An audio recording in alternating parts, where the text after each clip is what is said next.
Welcome to the Los Culeros podcast, where the arrows fly straight and the conversations stay real. We're your hosts, Jose Jara and Josh Peña. We're just a couple of everyday guys with a growing love for the archery, the outdoors, and the journey that comes with both. By no means are we pros or veterans, but we're all in. Whether you're new to the bow or have years under your belt, you're welcome here. This podcast is all about sharing stories, learning from guests, and building a community around the sport we've grown to love. So grab your bow, lace up your boots, and join us as we dive into archery, hunting, and life, one shot at a time. And we are back, right? Yes, sir. Back with another one.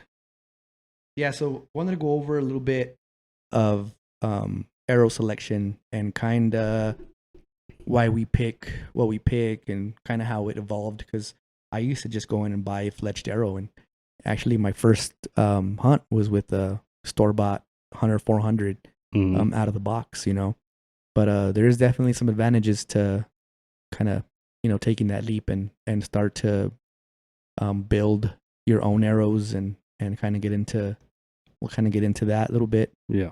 And there is a science to it. Most important thing you have to look for, I think, for anybody even, picking an arrow is making sure that you're not underspined. Mm-hmm. Right. Yeah, it's important, man. We don't want, you don't want to shoot your own hand. And then, of course, there's the accuracy thing, too. I just had a conversation with Eddie, Yeah. he was saying that his daughter was shooting these arrows and stuff, and their groups were really, really big. Mm-hmm. She's only shooting like 50 pounds, but her groups are really, really big. And we swapped her over to some cactus streaks. Yeah. He cut them down to her size, stiffer spine, not by much. I think she was shooting 500s, maybe 4s, and she went down to 340, or was cactus straight to 350. Groups went way tight right away. Right. Like, I mean, she went from like 2 feet to 6 inches.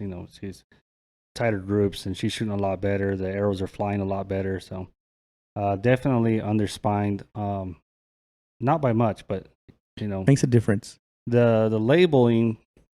So I was telling him that I think the labeling on the back of the arrow box is a general gives you a general idea of what your spine you're looking for. Yeah. I think that it's like rifles, right? Mm. You buy one box of bullets for a certain rifle, and you shoot through it, and you can't get the groups tight enough. You gotta find that bullet that matches your gun, right? To get the right trajectory, the right impact, everything that you're looking for. And I think it's the same thing with arrows. Yeah. Or you gotta find your spine or your weight, and match that to the best of your ability to be able to be as accurate as you possibly can be. So yeah, definitely making sure that we're picking the right arrow as far as the spine, and then just finding something suitable for what you're trying to do. It's just like everything else, they make the specific arrow for specific things you're trying to achieve. So for example, like the triple X's for gold tip, you're using those for paper or sometimes even 3D, and you have the same benefits of a 4mm. yeah. So with the bigger arrow, I think you're able to break into the 12s a little bit easier, or hit that bullseye, but you won't get as much penetration. So it's kind of picking kind of what you're going to be going after, what you're going to be doing. So that's one thing to keep in mind too. Just depending on if you're hunting or shooting 3D, or the type of weather you're going to be dealing with.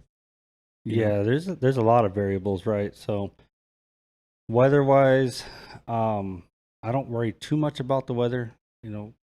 Hunting season down here, I think it depends on what you're hunting. Not just hunting, but what are you hunting? Are you hunting black bear? Are you hunting mule deer, or whitetail, or antelope?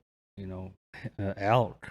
I think and in some parts down here, buffalo. Yeah. But it depends on what you're hunting. And you don't want to be going with the whitetail setup to go hunt elk. You know what I mean, it's not impossible. You can do it, but your chances of wounding an animal versus killing it are greater. Yeah, and then you get into these arguments with people that are talking about, well, it doesn't really matter the arrow, the FOC, it's shot placement. But at the same time, like, why risk it? Right. Like, why, you know, you could kill an elk with a 22. You have the perfect shot placement, and, you know, it's going to die. Like my grandpa says, you shoot him in the eye, you can kill anything. Yeah, but what if you don't? You know, you're gonna risk injuring something or not being able to recover. Right. You know, so you want to make sure your setup's adequate. And I believe some even states even have like a restriction on poundage, right? I believe so, man. I'm not too knowledgeable about about that kind of stuff. I know here in New Mexico, I don't think that there is. Yeah. But I think some in other states you probably have to shoot like 40 pounds and up. Right. But of course some of those states they don't have bigger game like we do here. So that's true. But I think it is a rule in some states. You're right. Yeah. So when I first got into it, I went to Rockandar, got me a dozen of the gold tip 100-400s. 3-fletched, already fletched out of the box, and shot those for a season of 3D and some paper. And then for my archery elk hunt, I just screwed on a tooth of the arrow, I remember. Mm-hmm. And, you know, we were able to get it done. But I think knowing what I know now, would I have made a different selection in arrow? Probably. You know, I think that was, well, I mean, we saw it. The penetration wasn't there. Mm-hmm. You know, it was a good shot. Double lunged him, but I mean, shoot, man, that broadhead did most of the work. I feel like, I you mean, know, so look what it had to go through, man. You know, the hide, you broke the first rib, and then into the vitals, right? And he still ran off, you know, and had a little help taking him down. Somebody sent you a mountain lion. But yeah, the penetration, it was there, but I mean you're shooting pencils because you got a short draw length. And, my bolts. Your short arrows and stuff. So, but again, you know, lighter setup. We were new to this stuff, and now you know a little bit more. And, and I'm sure your arrow is probably the same length, but not the same weight anymore. Yeah, right? no, it's definitely evolved. I think we went from I shot the gold tip 100-400s for a couple of seasons, and then I switched over to the Easton Access 5mm. And I shot those for a couple of years. And then from there I switched to the Easton long range 4mm.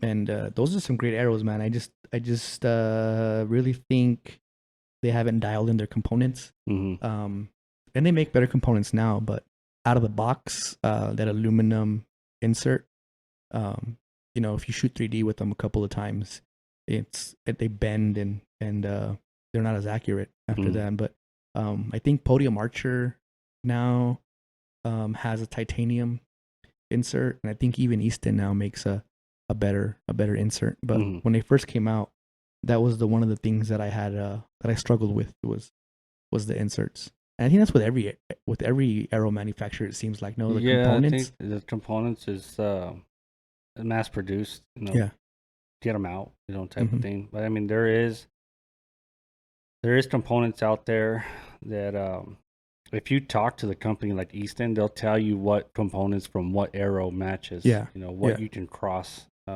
over and stuff. Like for example, I shoot an Easton Sonic now. Up front, I have two different inserts. I got the aluminum ones it came with, but I wanted to build a more solid arrow. And I went with brass inserts. So that's up front, and then I have the what fits that arrow. Even though it's a 6mm arrow, I bought the collars for a 5mm arrow with number 6. That fits perfect. No shit. And then of course the Easton fill points on the front, right?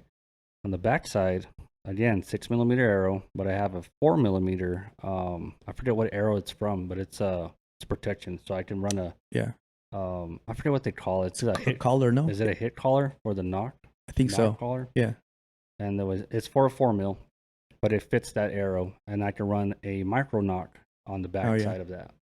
So instead of running a standard, knock, I'm running something smaller, and they fly great. But yeah, it's just different components. I didn't know that you can mix and match them. But if you talk to Easton, so that's a great tip. Sometimes you can call a manufacturer and they can give you some pointers and push you in the right direction on what you can and can't use on those arrows, which is a great help when you're building. I think the 4mm collars that I have on the back are actually for the super drive or something like that. I think you might be right. But yeah, Easton's really good, and you can call them or you can do the chat, and and they'll tell you exactly what fits, what you're trying to do. They'll tell you what components fit on that. So that's a pretty good tip. And you built those arrows primarily for 3D and tack, right? For tack, mainly for tack, because I mean the bow's supposed to be quick, right? So the Easton Sonics are stiff for one. They're super lightweight, because most arrows are heavier on my end because I shoot I'm a 29.5 inch draw. Yeah. So I got a long arrow. So I try to make it as short as possible, safe as possible, but I want the weight down for tack because I want a flatter trajectory. Yeah, definitely. We saw that last year with some of these shots in between trees and branches. Yeah, I mean, even I've been seeing videos of Ty Jordan, man. Yeah. And he's like, that's a tough shot, and shoots a tree, and then you see all the arrows up there, all the other arrows, and he's like, yeah, it's a tough shot because, the heavier the arrow, the more arc you got. And with the flatter one, that video I saw with him shooting it was with the Hoyt, his new Hoyt, and that's a 90-pound bow. Oh, really? Yeah. And he's still, yeah. So it just goes to show you, man, they don't make it easy for you. No, they don't. No, they don't.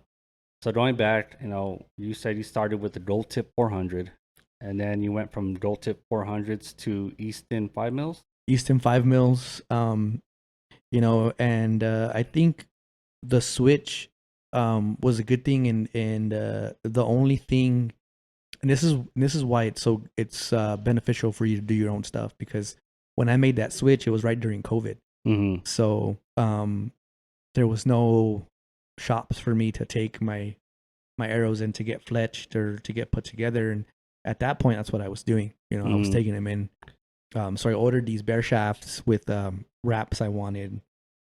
I got the whole knock-on kit from Dudley. Yeah. So I had the 5 mil, Easton Access, and then I had the knock-on fletchings and the wraps and all that.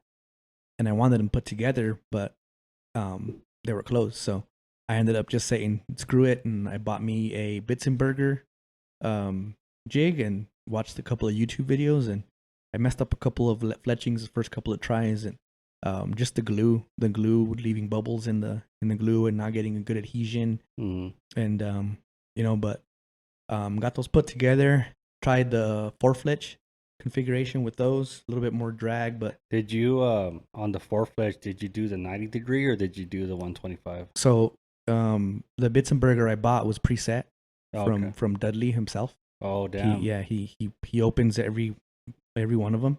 Yeah. And then he gives it a little kiss. Gives it a little kiss and then adjusts it. No, it's I got so they advertised it as the Bitzenberger because I got it from Knock On. So it's the Bitzenberger jig, and it's set to his preference for arrows. Gotcha. So I think it was like a 15-degree offset or something. And so yeah, I tried the 4-fletch.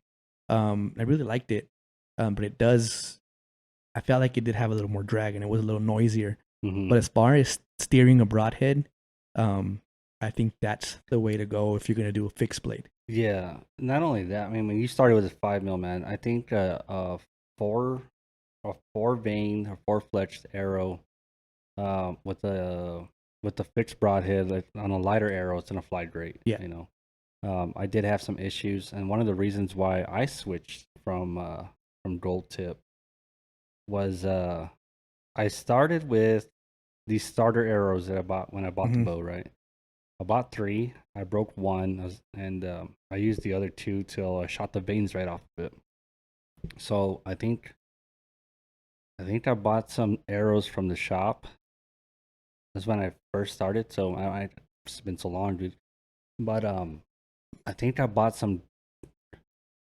The first arrows I bought were 6 mils, the FMJ 6 mils. That's right. Oh, actually, no, they were Beemans.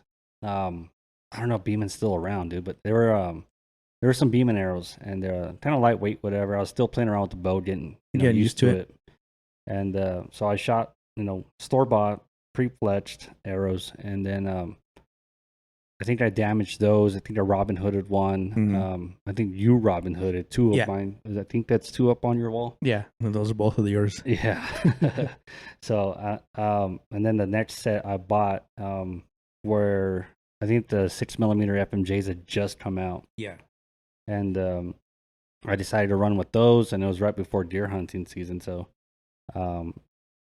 I think those were store bought and pre-fletched, if I'm not mistaken. And I ran with those forever, dude. And they were heavier, and I used Muzzy 4-blade on those ones, right? The arrow flew beautiful, dude. I was only shooting like 54 pounds at the time. Yeah. Field point to broadhead accuracy at 60 yards was right on the money. I didn't have to change anything about my sights or anything. It was just perfect. Yeah. And then fast forward a year, I was like, you know what? I think I had an antelope hunt or something. Mm-hmm. I was like, I want a faster arrow. Trying to play with things. I went with the gold tip 340. Gold tip Hunter XTs. 340. Same kind of length on the arrow. Yeah. Same broadhead, dude. I could not hit 20 yards to save my life. And it was too much. It was too light of an arrow for a fixed broadhead. Yeah. And I was running 3 flits. So, I mean, talk about throwing curveballs, man. I mean, this thing, 20 yards, I could not hit the damn target. Shit. And that's when I started learning, like, okay, shit doesn't just match up. Mm-hmm. They talked about broadhead tuning. I would challenge the best person at it to try to tune those arrows for me or tune my bow to those arrows because I couldn't do it. That's crazy. From field point field points would hit perfect. 20 to 60, all the way up to 80 I could hit. Mm-hmm. Put a broadhead on it, I couldn't hit nothing. Yeah. It was just so different. And that's when I realized that the heavier arrow is probably the better one for fixed broadhead or 4-fletched. Yeah. Yeah. Yeah. And then, then you start playing around with like different broadheads. You start playing around with vanes, wraps, different nocks, the bushings in the back of the nocks. Those are great for 3D when you don't want your arrow getting destroyed by somebody else. Mm-hmm. That's always a good thing. But the one thing that I, where it finally clicked for me was getting the bow.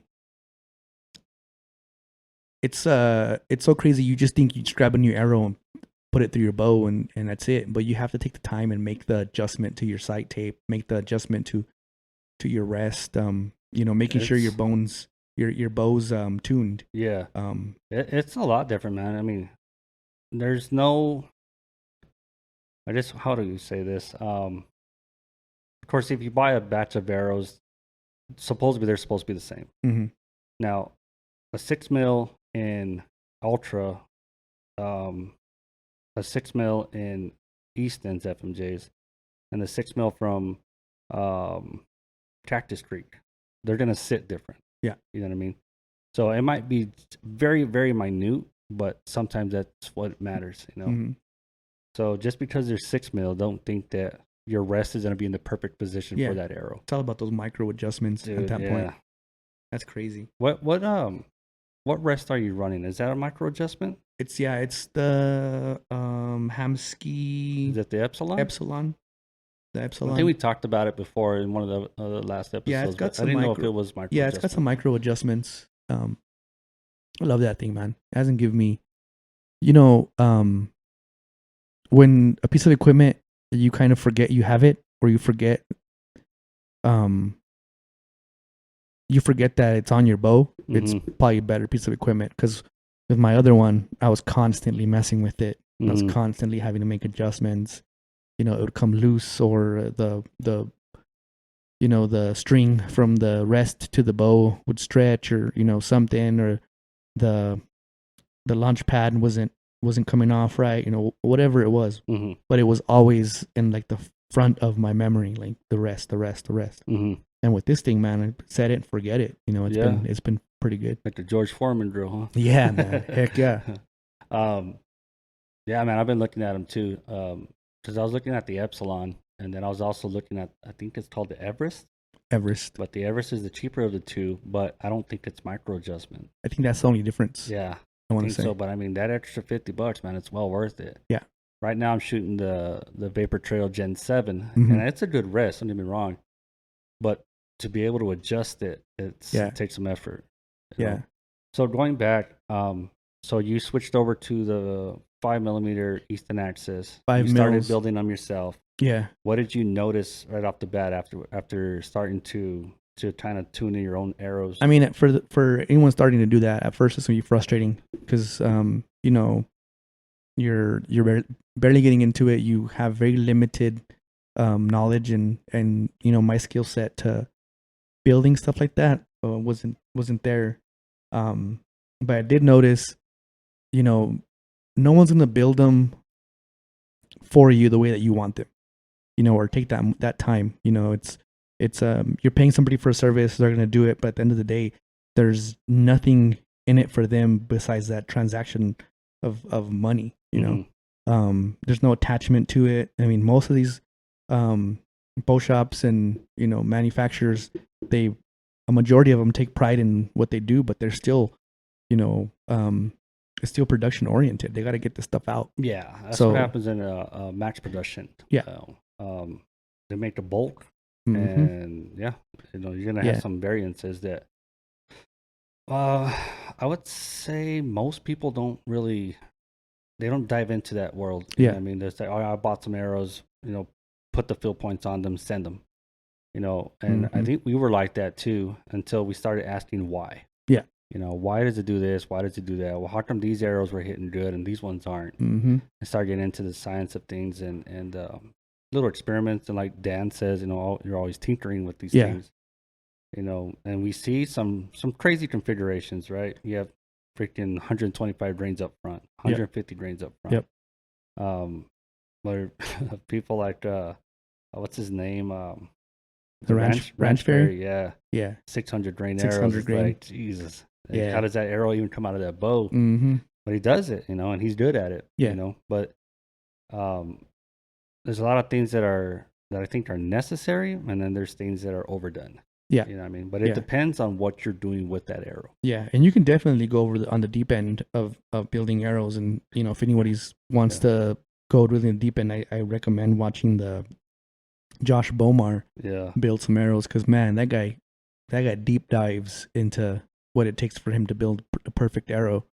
As a matter of fact, I was watching a TikTok or Instagram reel Uh-huh. with him and a Whistling Diesel. Oh, okay. Yeah. And he shot an arrow and it disappeared, and Bomar got all sad, and he's like, "What's wrong?" He's like, "Oh man, if you knew the amount of time that it takes me to build one of those arrows," and he just shoots another one into oblivion, you know, and he's just like, "Man, you know, because Yeah. the time, and I mean, these things can get expensive. They can, man. They can. And it's funny because I was watching a video on MFJJ, and he's explaining, I want to say it was the Easton Sonic that he was working with. Mhm. And he's explaining, he's like, yeah, you know, weight variance. I like the way he's detailed, man. So he'll tell you what it's projected to be Mhm. and what it actually is. Yeah. And how close it was.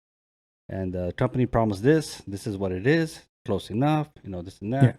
I like the way he does that. And he was talking about crazy people, you know, they weigh out everything, Yeah. every single vein, every knock, every collar, every insert, you know, and it's like crazy people, eh? You're like, That's "Fuck, me. I guess we're crazy, huh?" Yeah.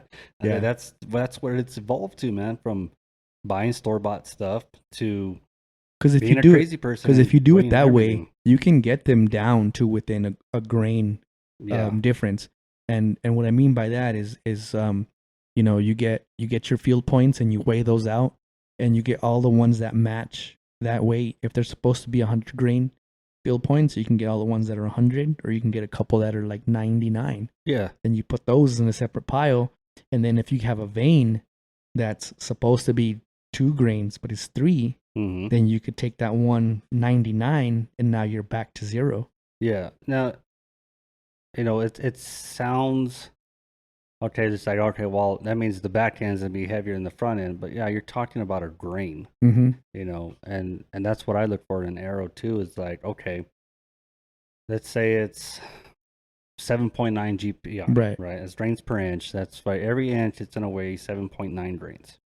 So you multiply that by your arrow length of whatever you're shooting, right? So let's say, what are you, 25 and 3/4? Yeah, so you multiply that by the 7.9, you get your shaft weight, and then, of course, there's so many damn variables about it, man, because I would say most shops that have a high turnaround, they're going to chop all your arrows from the same side. Right. So you're 25 and 3/4, and they'll put it in the saw to cut all your arrows the same length. And us crazy people don't do that. I'll roll it on your spinner, on arrow spinner. And I'll see which one wobbles.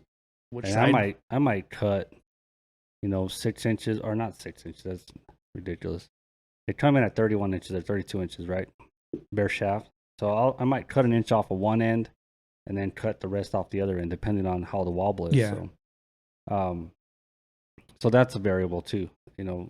The straightness of the arrow. Just because it's 001 doesn't mean it's 001 straightness. And that's 1,000. Was it 1,000th of an inch? Yeah, 1,000 in straightness from end to end. And so there's a lot of variances to it, man. And it all depends on what you want to do with the arrow. If you don't care, then just buy them out of the box, and buy them from your local shop. Though, don't go to that's important. You buy them from a local shop. There's these big box stores that sell you the same arrows, but a local shop will give you better service, I think. Definitely. I will say, I feel like the arrow industry has definitely evolved, and it's gotten a lot better. Before, it you didn't know what you were getting out of the box, man. You'd have a couple that were just really bad, and you, dang it, man. But now it seems like they're coming out a lot straighter. And going back to your point, you don't have to buy the 0.001 straightness if you take some time and cut them down. Yeah, you can take a 003. Yeah, you can take a 003 and turn it into an almost perfectly straight arrow. And it also depends too. I mean, that 001 or that 003, it's not a huge difference if you're running a field point. With the broadhead, you'll definitely see it, I feel, a little bit more. But there's no point, and I'm being a hypocrite about this, because there's no point in buying a match grade or a 001 to go to attack and destroy them. Even though I just did that. Yeah. but I mean, I would say, as a novice, bro, don't do that. Yeah. We're not there no more. We're not professional. But I've seen you shoot, and I know damn well when you draw that bow back, you have full confidence you're gonna hit that target. It adds a little bit of pressure, because I know how much these damn things cost. Where it's like, don't fuck this up. On top of that, dude, you're super freaking OCD about it too. It's like, oh shit, I broke one arrow. I don't have a full dozen no more. I gotta go buy two. Yeah, I gotta go buy one 3. more. Yeah. And it's like, just in case, I got to have a full dozen. Like, dude, you have enough. You have 13, 14. Yeah, but I don't have 14 means I should have 2 dozen. So now I got to go buy. Yeah, I don't know why I got to buy 10 more. Yeah, that's definitely the case. That is. But yeah, so I switched to Beeman, went to FMJs, and then I went to Gold Tip. Now, I did kill with the gold tips. I missed my first shot at any live animal ever. I shot at a buck, and he talked about shot placement earlier, right? And it doesn't matter, the arrow weight, and people say that it doesn't matter the arrow weight, shot placement. Cool. Okay, so what if your shot placement is great and the animal ducks that screen? That's what happened to me. My shot placement was dead on. And that mule deer, he ducked my arrow. Yeah. He jumped the screen, and he ducked it. The arrow went right over his back, and he was gone. But it's like, okay, what if he didn't what if the arrow was faster than his movement? Right. Then I would have hit him high. You know what I mean? Yeah. And potentially wound him. And those are the risks that we take. But, you know, I would want that arrow to go right through him, right, rather than stick him and then. Yeah. You know, do you feel two holes are better than one. feel in the field you overbuild an arrow? Overbuild it as far as what? As far as like surpassing what you need it to do. Like you want optimal penetration, you want a fast arrow. So do you sacrifice some weight to achieve that, or how do you handle that? It depends on what I'm hunting, man. Like my mule deer setup, I'm comfortable shooting between probably 420 grains to about 480. Mm-hmm. I think that's pretty standard. Yeah. You know, and usually it's FMJ. This last year was an ultra arrow. Great arrow. I like them. That was the first hunt I had with them, and I was able to get a muley on the ground. Oh yeah. And but I was pulling, what is my bow, 62 pounds? Mm-hmm. And same thing, man. I got my pin on him, and when I let my arrow fly, this buck was at 55 yards, broadside. He tried to duck and run away. Yeah. And I got him right behind the last rib. And that arrow didn't go all the way through. Yeah. You know? And I know, like, if I had my FMJ, it would have busted right through him. He would be bleeding out of 2 holes. Yeah. Now, the shot placement, I mean, it just lucked out, you know. It wasn't ideal because I was aiming at his heart, and he turned away from me, and I got him last rib, quartering away, basically, which I still clipped his heart, but it wasn't an ideal shot, you know. And so he ran up, and then he died, right? So, but I know if I would have had the FMJ like I did with my first deer I killed, it would have blew right through him. Right. Because that shot wasn't ideal either, but it did more damage. Yeah. You know? Yeah, and I kind of feel the same way because I had that first elk hunt. I used 400 grain. No, it wasn't a 400 grain. It was a gold tip Hunter 400. Mm-hmm. And I couldn't even tell you what it weighed, but I didn't get a lot of penetration. And then the next year, we got drawn for elk and deer in 15, and I built me an elk arrow, and it was a gold tip kinetic pierce. I had 115 grains up front, and I felt like it was a perfect arrow for elk, and I ended up hitting a mule deer. Yeah. And I didn't even realize I hit him because that shit went straight through him, broke both sides of the ribs, and I was like, "Holy crap!" You know. So there is definitely an advantage to building something like that. You do lose some speed, so it just depends. Like I don't think I would have built that same arrow for antelope. Antelopes, those fuckers crazy. Yeah, dude. Man. Yeah, you want the lightest, fastest arrow you can get. I agree, and so whenever I went antelope hunting, I had gone back to a Hunter XT, gold tip Hunter XT 340. I was shooting I killed my deer with the PSC Evolve 35 with the FMJ, right? And then I think that same season. No, not the same season. That same year, different season. It was the next season over. So I think we hunted. It was the 1920 season, 2019, 2020 season. I killed my first mule deer with period. I got him with a bow, and then that same year, different season. So it was the 2020, 2021 season. I got my first antelope tag, and I used the FMJ for that, right? And I did shoot at one the first, I think it was the second day. And man, that arrow was so damn slow. And he ducked my arrow like it was like I felt like he ducked it before he even left my bow. Yeah. And it was so fast, and I never knew anything about hunting antelope. Nobody in my family has ever done it. Yeah. And I'm out there doing it with a bow. and not sitting water, spot and stock. So Yeah. learning, and I was able to take a shot, and yeah, he was drawn before the arrow even got there. Mm-hmm. And then so I learned, it's like, all right, for these things I'm gonna need some speed. Yeah. So I went with the Hunter XT 340. I think my overall weight on that thing was like 400. Mm-hmm. And then I switched. That's when I swapped U bows. Yeah, And the I traded Expedite. the Evolve for the Expedite. Yeah. Because the Expedite was on top of the world for a minute with Yep. the speed, right? And I never chronoed it or anything, but yeah, dude, I could not tune them damn arrows with that bow, and it was just impossible. And I don't remember what arrow I actually went up doing, or I think I went with the mechanical broadhead. Mm-hmm. I started shooting a Muzzy, not Muzzy, Grim Reaper. Grim Reaper. I went to 3-blade Grim Reaper, and yeah, it was so much faster, but the antelope just weren't playing games no more, Nope. man. They knew. Yeah. Anytime, I mean, Yeah. they're very skittish animals, Yeah, to definitely. begin with. But No, I think it goes back to arrow selection and kind of what you pick. So spot and stock, you want something light, something with a flatter plane.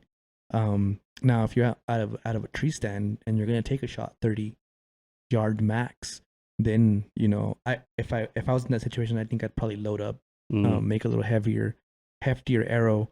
So you're saying, like, let's say you're hunting mule deer out of a tree stand. Like, what's the lightest arrow you'll go with? I would probably stay above 480. Above 480? Yeah. At 30 yards? Yeah. Yeah. Yeah. I think it would open up some opportunities on some shot placement. Is that a fixed broadhead? I would probably, still, I'd probably go with the fixed. Mm-hmm. Yeah. Get some better penetration, heavier arrow. And that's just what I would do if I was in a tree stand or even in a blind. Mm-hmm. If you're gonna hunt that way. But you did get to hunt in a blind on the antelope last year.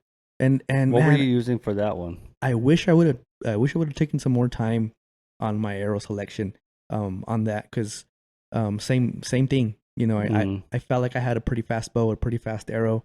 But it was a Schwacker. And I think I was right at 480. Mm-hmm. 480, 490 grain. How far was that first shot that you 62? 62. Yeah. And man, I couldn't tell you what happened. I don't know what the... Well, I mean, when I think that's the first time hunting that animal. Yeah.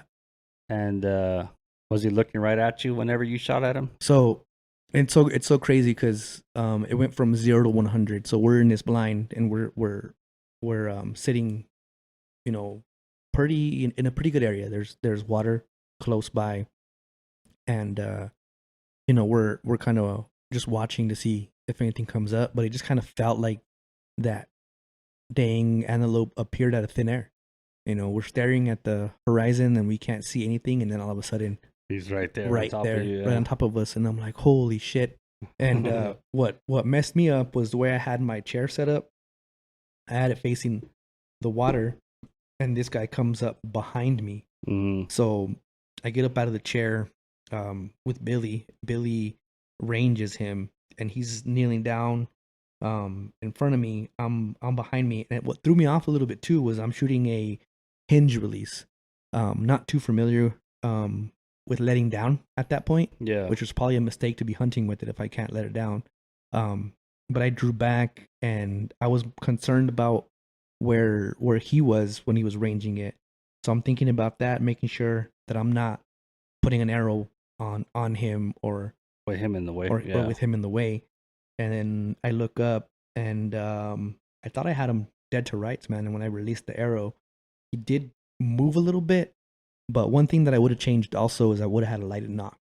Mm-hmm. A lighted knock, man, when you're out there in low light, especially like early morning or late in the afternoon. Yeah, man, it's it gives you peace of mind because you see the flight, and it's you can see if you're under or over, and hopefully you can see it hit the animal and That's you can ideal, kinda see, right? you can see kind of where you hit them. Yeah. You know, I think it's definitely something that I'm gonna invest in this season for my mule deer tag is some lighted nocks for the back. Right on.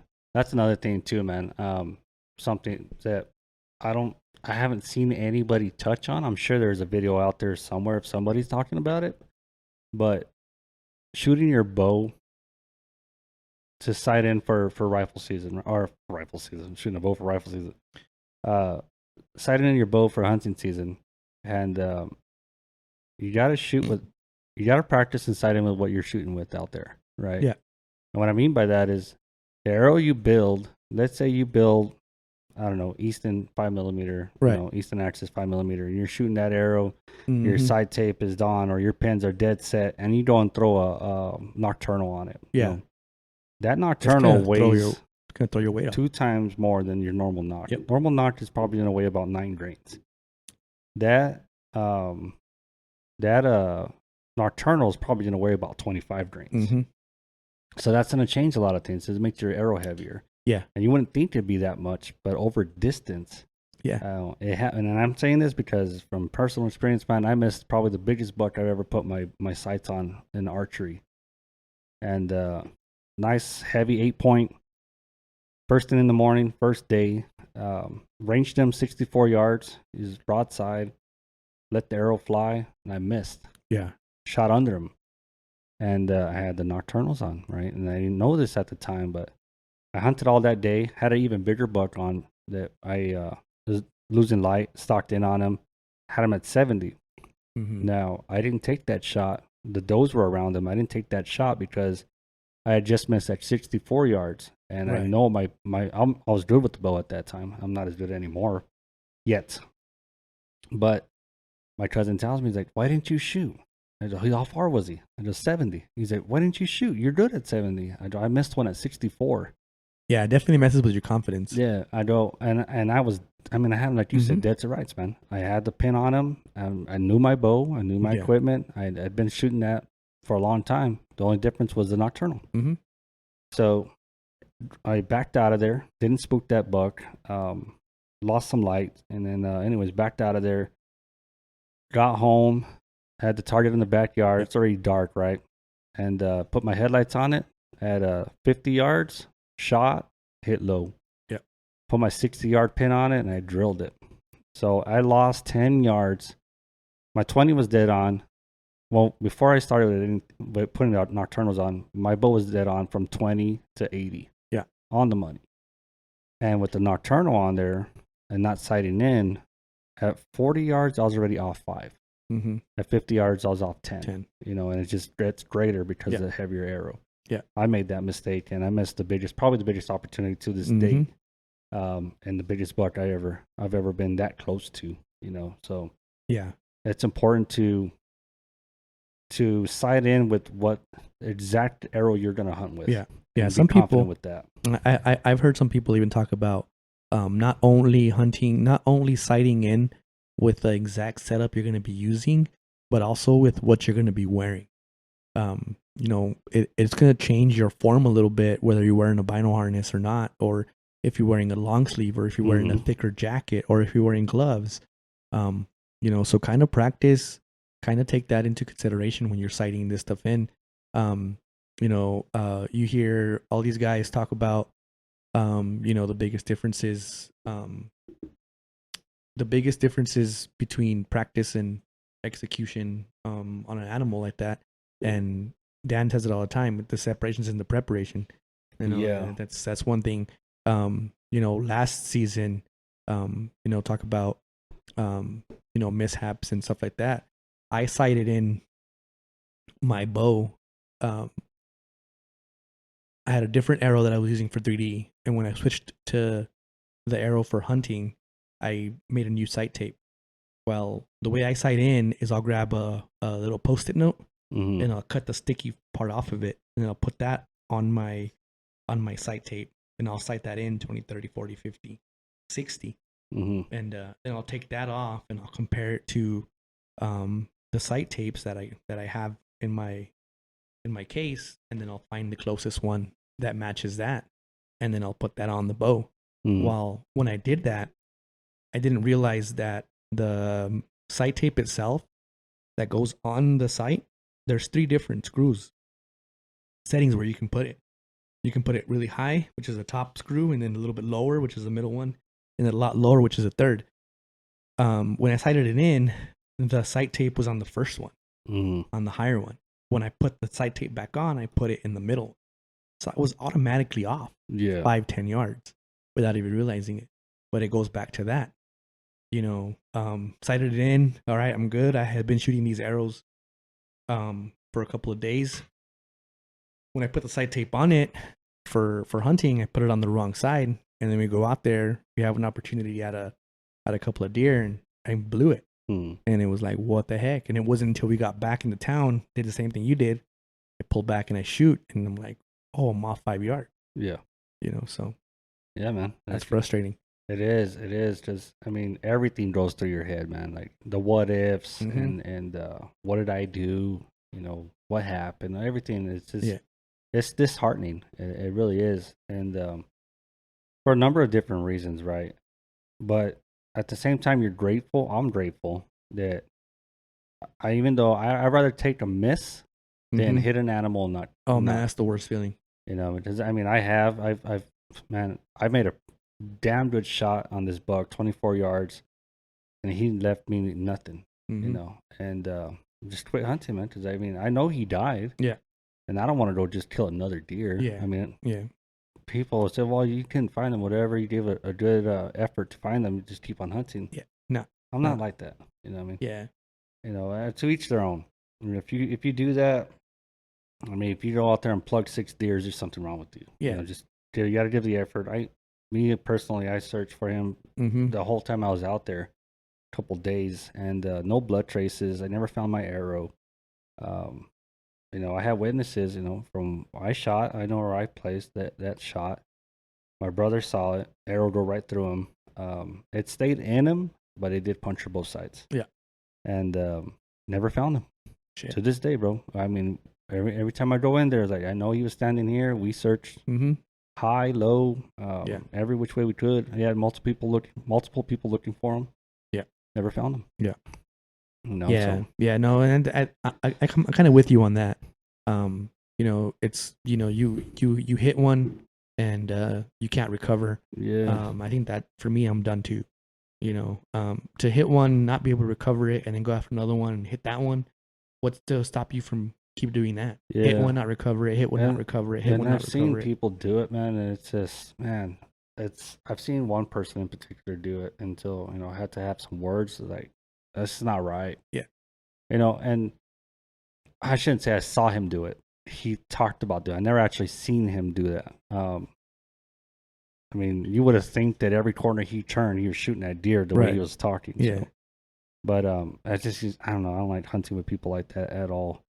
But I know it happens if you shoot and you wound an animal and stuff. But like you said, separations in the preparation, and I don't want to make a bad shot. Does it happen? It does. Yep. Where things happen. Yeah. They jump the string, or sometimes you anticipate them jumping the string and they don't. Yeah. And you hit low. You know. So there's a bunch of variables to it, and it's always a risk. Even with a rifle, it's always a risk. But going back to the reason why you choose those arrows that you choose, because I mean, it sounds to me like once you left Gold Tip, you've been stuck on Easton, and it's pretty much the same arrow, new edition, right? Yeah. One of the things that I like about Easton is they're U.S. made. That's one thing that I'm like, cool, I can support that. And then most bow shops carry Easton, and it seems like in this area, I can find it easier than the Gold Tip. Yeah. And for some reason, they're a little more popular, so they stock those a lot more. So it's easier for me when I break 2 and I have to replace those 2 to have a full dozen, for me to be able to go to High Desert or even Rock and Nar sometimes has them, and be able to get them from them. Yeah. But yeah, well, that's one of the main things is the quality of arrow too. I felt like with Gold Tip, it wasn't quite there. once I started getting into building my own arrows and kind of putting the components together, you know, and it's you know, you don't want to jump on a bandwagon and just buy something because everybody else does it. But when that happens and they start to gain popularity, they start to make better components for them. They start to do a little more experimenting with them. I feel like their charts also on their, you know, spine per poundage or per weight, draw weight is spot on. You know, I shoot a smaller arrow, so you know, it came down to half an inch, 26 inches. I would have had to run a 300. And then I minor 25 and a half. So that half inch ran me into the 340. So I grabbed the 340. And you're going off of what, the back of the box, like the and manufacturer's recommendation, right? And I feel like it's a little bit more accurate with Easton than it was for gold tip. One thing that I did back in the day with gold tip, and I'm experimenting a little bit like we talked about earlier, was you could drop poundage on your bow and you kind of see if you were overspined or underspined, and you can get the groups a lot tighter depending on which way you turned your bow up or down. So that was something that I felt like it wasn't quite there. What is they? I mean, they used to have a term for that, right? You tune your bow to your arrow. Yeah. You know, and it's, I guess it's, I think it'd be easier if you were to do that because you already bought the arrows, right? And you know, I guess it's best because I think that every bow, of course, you can max it out. And if it's rated for 70 pounds, you can shoot 70 pounds. And people argue like, oh, well, it shoots best when it's maxed out. I don't feel like that. The PSE I had, and it goes into the shooter itself, but the bow, I felt like it was more comfortable and it shot way better at 55 pounds versus the 60, 70, whatever it was. Yeah. But I think it's easier if you buy an arrow and you're having trouble with it to lower the weight on your bow and try to figure out what's going on than it is to, and it's cheaper than buying out another set of arrows. Yeah, and that's kind of where my logic was. Yeah. So I could get the gold tip, and then run that arrow, and if I felt like my groups weren't tight enough, turn that bow down or up depending on what made the group smaller or bigger.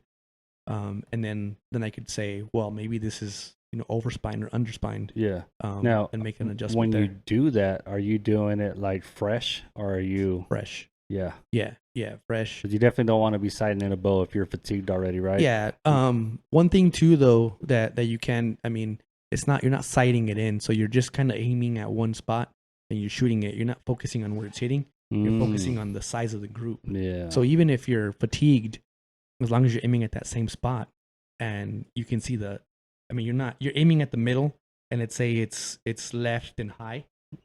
As long as all the arrows are in a tight group, left and high, then you can start to see, okay, maybe I'm overspined or maybe I'm underspined. And I felt like I had to do that a lot more with gold tip. With Easton, I feel like they're pretty close. Yeah, they're pretty close. And these new 5.0s, I haven't tried them out yet.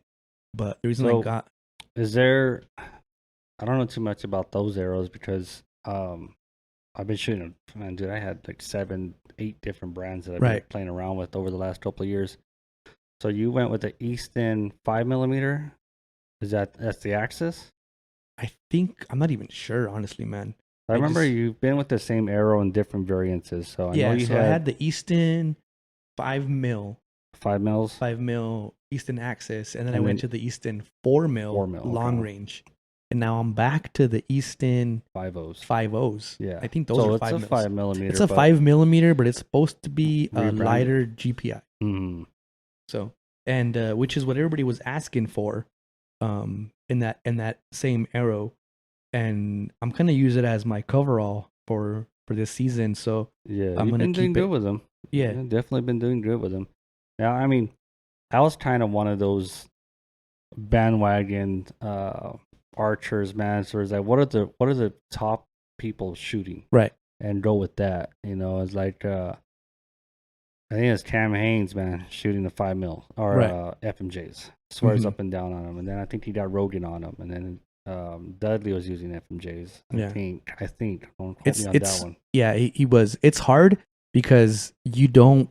I mean, them guys can shoot anything and make it good, right? It'd be like handing Tiger Woods a fucking set of Goodwill fucking golf clubs, and he's not gonna. You're not gonna see a huge difference. Yeah. But it's kind of at the same time. Are they using it because it's good? Is that the case, or is it somebody handing him a check?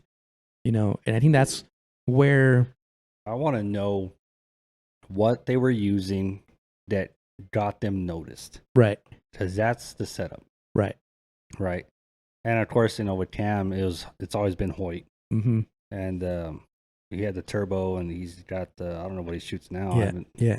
Arch 9, that's I guess. That's what turned me on to hunting, man. I don't know if I ever told you that, but we were in I think right out of high school, and I used to get I had my buddy Ray for my birthday, or I don't know, something. He got me like a Maxim subscription when they had the Maxim magazines, and there was an article in one of those that was talking about the greatest hunter in the world. And he just blew all these guys' minds, man. It's like, what? There's stories in those? Yeah, I know, right? There wasn't just pictures. But that was the best picture book ever. I used to get it for the articles. Yeah. Yeah. But no, in the article they're talking about Cam Haynes and how, he was going into all these back countries and pulling these huge fucking animals out of there. Mm-hmm. But what they were really talking about was the revolutionary equipment that was the new Hoyt Spider. The Spider. The Spider. And I was like, dang, I want that bow. It's the coolest shit, bro. Whenever you hear the old heads, man, talk about the bows of the past. Yeah. It's like, damn. I was like, I don't know if you know this, but do you know what an overdraw is? Mm-hmm. Yeah. And my uncle swears on that shit, man. He's like, oh, man, the overdraw, he had a spoiler with an overdraw. He's shooting like a 12-inch arrow and all this shit. Like, that sounds dangerous. Yeah. Yeah, but it was fast and it was accurate. Like, oh, man. That's what they call me, overdrive. Oh, I thought it said spoiler.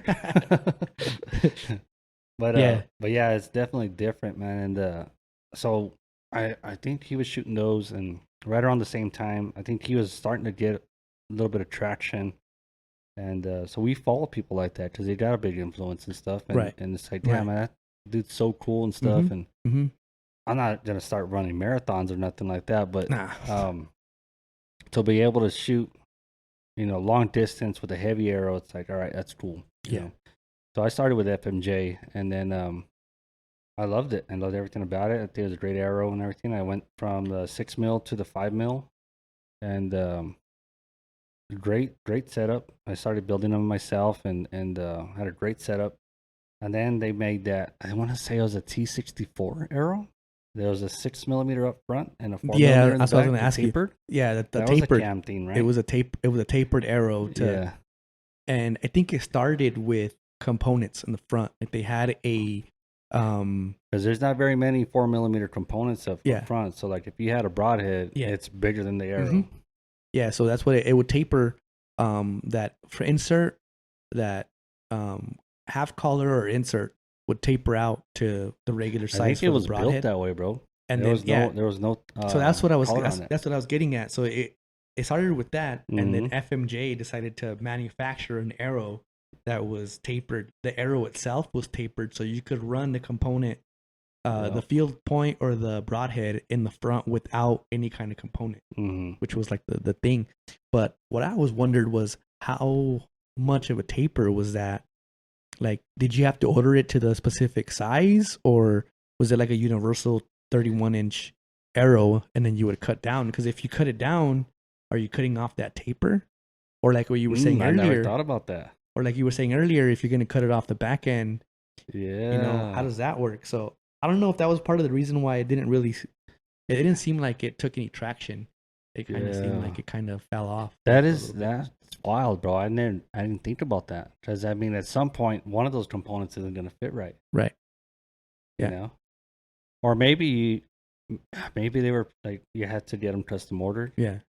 I always wondered that. I'm sure you could look it up, shit, but Yeah, we don't have a Jamie though. Nah, no, Jamie, not yet. We're still in production and trying to get that But stuff figured out. yeah, that is interesting, bro. I never had that perspective before. Like, yeah, what if you do cut the arrow and it's not gonna fit? Yeah.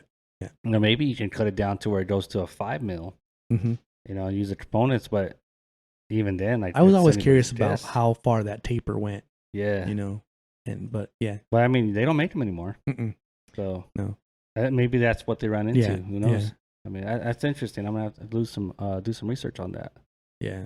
That is very interesting. I know now they have the collars and the half outs, and the Ultra came out with that new Mhm. insert post with the outsert on it. And it's a great system. It's a great system. They make them tough and stuff.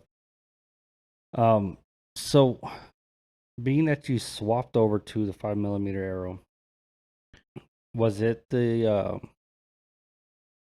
what do you look for, like, as far as, like, I know you have match grade and that's your So- thing. So what mainly for me is I'm gonna use my disadvantage as an advantage. So I have a short draw length. So if I can get an arrow lighter GPI and cut it down to my draw length, it's gonna be light. You know, Mhm. lighter than it would be. So that's kind of what kind of drew my attention to this 5.0s that they're talking about, because I definitely loved the Easton Access 5mm, but it was a heavy arrow. Mhm. So Now, with these ones, is that an all carbon arrow? it's all carbon, yeah. And then the hidden insert, I was a huge fan of that, especially for 3D, man. Because I mean, we've all lost a couple of fucking, you know, half outs or inserts into this damn target. Just, you know, I got a target at home that has like 8 of them in there, bro. yeah, and it's the worst, man. Yeah, You I know? don't care. I mean, if you glue them, hot melt them, whatever, Mhm. dude, it's just, Yeah. man, some of those Yeah. targets will not give them up easily. Yeah, so what drew my attention to these was a hidden insert, so I could run the field point and use it for 3D. And then also what I didn't, when I started researching, I kind of didn't have a choice on the match grade or the regular, because that's all they had in stock was the match grade. But what made me pull the trigger on getting the match grade was that it came with the collars. Mm. So I'll run those for hunting. What number of collars does it come with? 5s? I want to say 4s. 4s? 4s. Yeah. Yeah. Yeah. And then, I mean, they're great for hunting, right? Because it protects your arrow. Like, say Mhm. you miss and you clip a limb or something like that, it's probably not going to damage your arrow. Yeah. Now, for 3D, I don't run those collars that I have for the Mm-mm. Easton 6, because it's a pain in the ass to get them back out Right. of the target. Right. Yeah. Well, and we go back to what you were saying earlier. The broadheads on the 5mm arrows, since it's a hidden insert, it leaves a little bit of a step. It's not tapered. Right. Mhm. So before I had these like bushings that I would get from Knock On, Mhm. and it would make the transition from the broadhead to the shaft more seamless and a little smoother. But with these collars, it does that. So it's tapered to the full size and then back into the 5mm. Is there still a small step up or no? Or No, is it pretty flush? It's flush. It's flush. Okay. So I'll run those collars for hunting season, and then right now what I'm gonna do up front is if I do a 150 grain, I think I'm at like 397, Mhm. 397 under 400, but that was with 125 grain up front. So if I can drop that to 100, I'm right around 350. So on that, are you going to change your setup, like your sight for hunting, or what you're saying is, you know, for hunting you're going to run the collar Mhm. with how much fill point? So that's what I'm kind of trying to figure out still. 'Cause how heavy are your collars?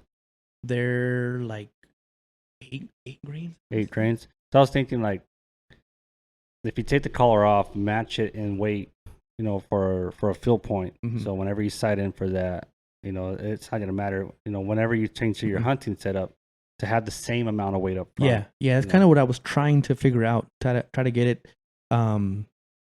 get the same setup for for hunting and for 3D. Mm-hmm. But I don't know. We'll see. Yeah. I'm curious to see how these will fly at 350 for tack. And then And those are aluminum insert? aluminum inserts. Yeah, Yeah. aluminum inserts. Yeah, and that's kind of why I kept them that way, just so I can, if I do add some weight, it'll be on the actual broadhead or field point. Mm-hmm. And then that way I can make it easier to transition from like a long distance or like a tack, and then still be able to use that broadhead or that arrow with the broadhead. One thing too that I changed up, since I had the mindset that I'm gonna use those for hunting, Mm-hmm. is my wraps and my fletchings. I did white. Okay. I did white. They're like a blood tracing. Yeah, so if I can get some blood on that, and it's also, man, I mean, it's hard to find something that doesn't blend in, out there.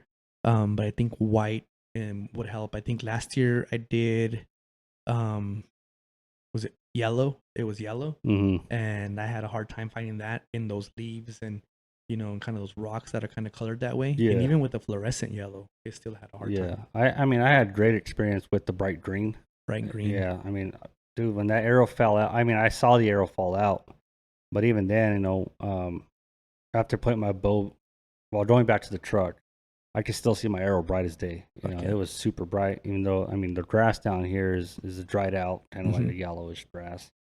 But yeah, it stood out really, really, really, really nice, and I was able to see it from a couple hundred yards away. So, but yeah, it does make a big difference in being able to find your arrow, especially if you're shooting at something. To be able to find your arrow to see if you got blood on it or what colors of blood. Yeah, that color of the blood will tell you where you hit that animal. So yeah, there's a lot of factors to that. And I've had some yellow and yellow wraps and stuff, and I did a picture after searching for the damn arrow for days and can't find it. I'll get a picture from my uncle. Like, hey, I had a buddy that was up there. Is this yours? Like, yeah. So, there it is. Yeah, there it is. Somebody camped in the same spot I shot at my deer, and yeah, he finds the arrow. That's funny. And it happens, but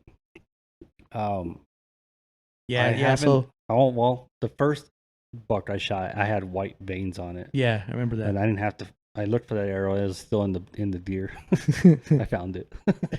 There it is. There it is. That's where I sticking put right it. out of his ass. Oh yeah. But yeah, I'm looking forward to making these, getting these things through the bow. I want to chrono them, and just to kind of see, what they do at 350 grains, and then what they do at, like, I want to say it's 397. Man, take a picture of them. I think. Yeah. But 'cause I know, like, when I built those Easton Sonics, dude, and this is at 28 and a half, I think is what I cut them at. Yeah. With the not without the collars, because I had bad experience getting my arrows out of the collars. So I'm not gonna run the collars up front. I think they were right at like 385. Yeah. And I still have room to take like another 3 inches off of it. So Yeah, so that full Easton 5.0 with the collar and 125 grain tip up front, I'm at 396. that is 396. wild, dude. And then without the collar, just the field point, I'm at 376, but that's 125 grain. Yeah. So yeah, I think I can get So it. you right get them around at 350 if you just take 100 grain field point. insert. Yeah, a field point, which is kind of what I wanted to do. That is crazy. That shit, man. But we'll see. We'll see. That is wild, dude. I didn't know that they were. Well, I mean, you're shooting pencils, so. Yeah. But still, dude, 350. That's gonna have some sting to it. I'm hoping. Yeah. I'm What's hoping. crazy about your arrows too? I mean, they're short, dude, and they're fast, but the kinetic energy on these fucking things, they're blowing through my targets. Yeah. It's like every single target we have out there, we need an arrow jack. Yeah. But yeah, you keep blowing right through it, and the arrow's always sticking out on the other side of the damn target, no matter how thick it is. I gotta make sure I point that out every single time too.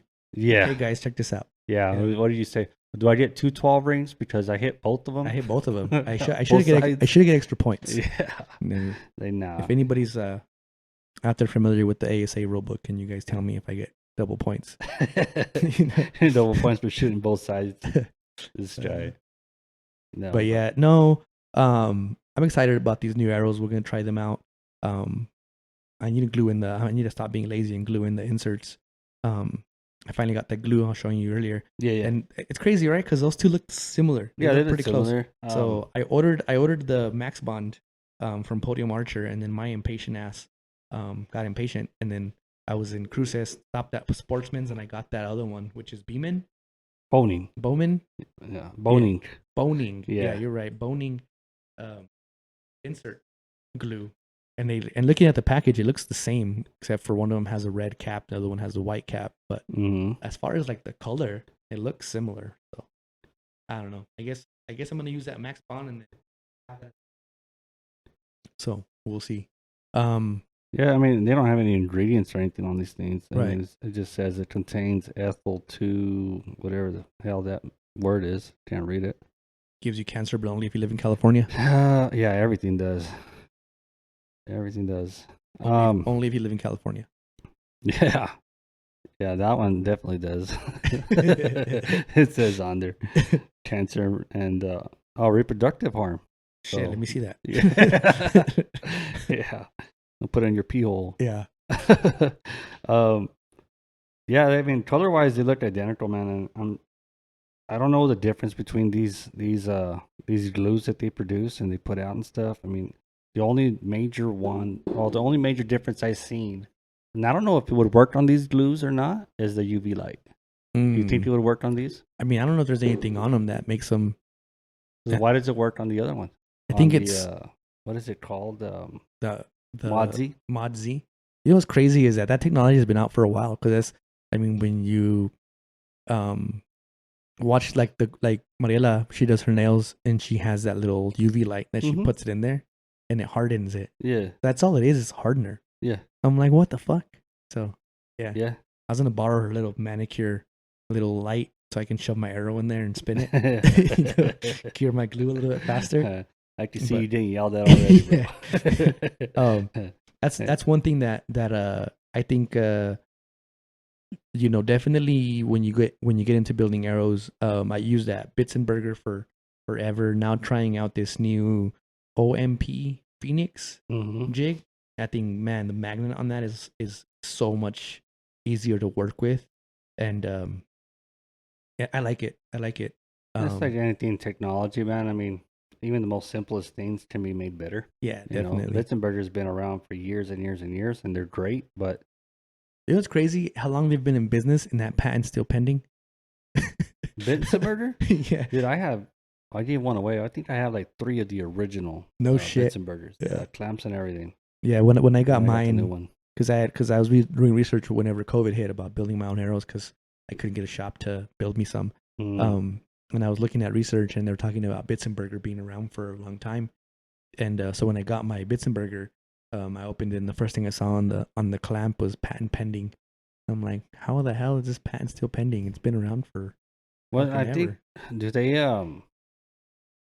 expire? No, the patents. I think so.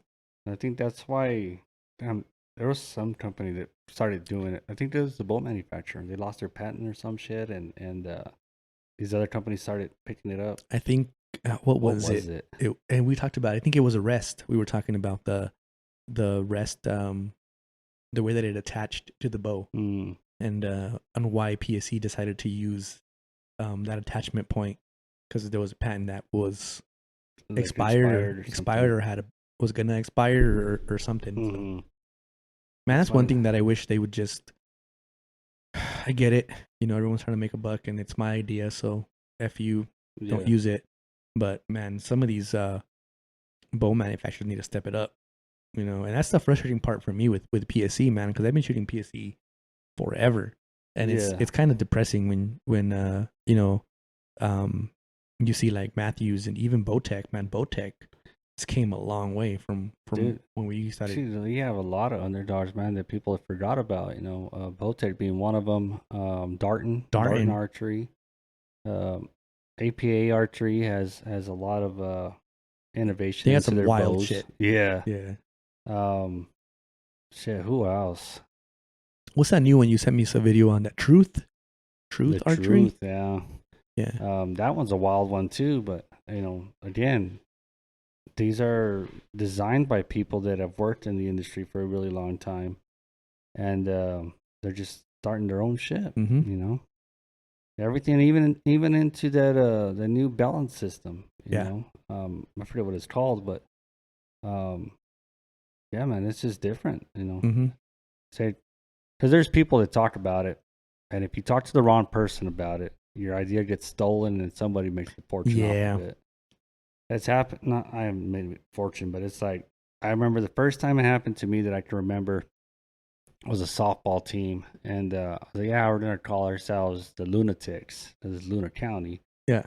And try to recruit some players, and this dude took the name and made his own team with it. And it's like, come on, dude. Yeah. And just like, yeah, man, you just got to be careful who you talk to about your ideas. Definitely, that's good advice. With anything, gotta be careful who you surround yourself with and what you get into. Yeah. So going back to these arrows, so I went for F&Js, and I'm running a 6.0 now, Sonic. I like them. I haven't got to shoot a lot with them. I got two different setups. I have the brass insert on one of them. They weigh about 470, 460, which is a lot heavier than I thought. I wanted to go, but I have never shot a brass insert. Never built an arrow with a brass insert. But I'm one of those crazy people that weighs everything. Weighs everything. Yeah. So I look for arrows that when you chop them down, not all from the same side, but whenever you balance your arrows, and I mean balance them by try to get the most straightness out of it, right? Check your arrow spinner, cut them until you get it down to your size, as straight as you possibly can. And then I weigh the nocks, I weigh the inserts, I weigh the vanes. Everything I'm going to put on the arrow is well charted, so I have all the fill points numbered 1 through 12, and same thing with the inserts and so on and so forth. So at the end of my build, they're all within hopefully a grain of an inch. Right. That's ideal. Now, some of the arrows that I've dealt with, and I'm not going to mention any names, I don't want to put them on blast or anything like that, but there is a 12 grain difference. Same size arrow, same spine, same everything. When cut, bare shaft, there were 12 grains difference between the lightest one and the heaviest one. And strong arrow, very strong arrow. I mean, they fly pretty good, but there's too much of a variance for me. Right. Yeah. And that's what we were getting into earlier is, some of these people that advertise, these are the best arrows, this is the best, and they can make it work with the amount of skill that they have. But then you start seeing these reviews, you start seeing people that you're like your average bow hunters or your average 3D shooters that are like, nah, these arrows suck. Yeah. I can't get them to tune. I can't get them to shoot. They're breaking, components suck. So I think it's good to be, transparent. And also, some of these guys are starting to see now that, being true to the audience and being true to yourself is worth more than making a buck, because the internet's out now, and with YouTube and TikTok, Instagram, man, it's easier to reach an audience, and you got to put your face up there and own up to it, which one of the things that I'll credit to Matthews this year with the, which bow was it, the lift with the limbs cracking and stuff, and they came out and said, hey, we're going to take care of this, and if you buy one, buy it with confidence, we're going to replace your limbs, and all this stuff. And they kind of took care of everybody that was kind of in limbo trying to figure out if they should buy one or not. So yeah, I mean it's good to see that nowadays that people are starting to have a voice and be able to. That's why I appreciate people that can stay true, and I even teach that to my kids, man. Just be yourself. The people will come. Like your people will find you. Yeah. When you're true to yourself. That's it. And we see it all the time. With like people with like Luke Caudillo and Josh Walker. They don't try to pretend like there is somebody they're not.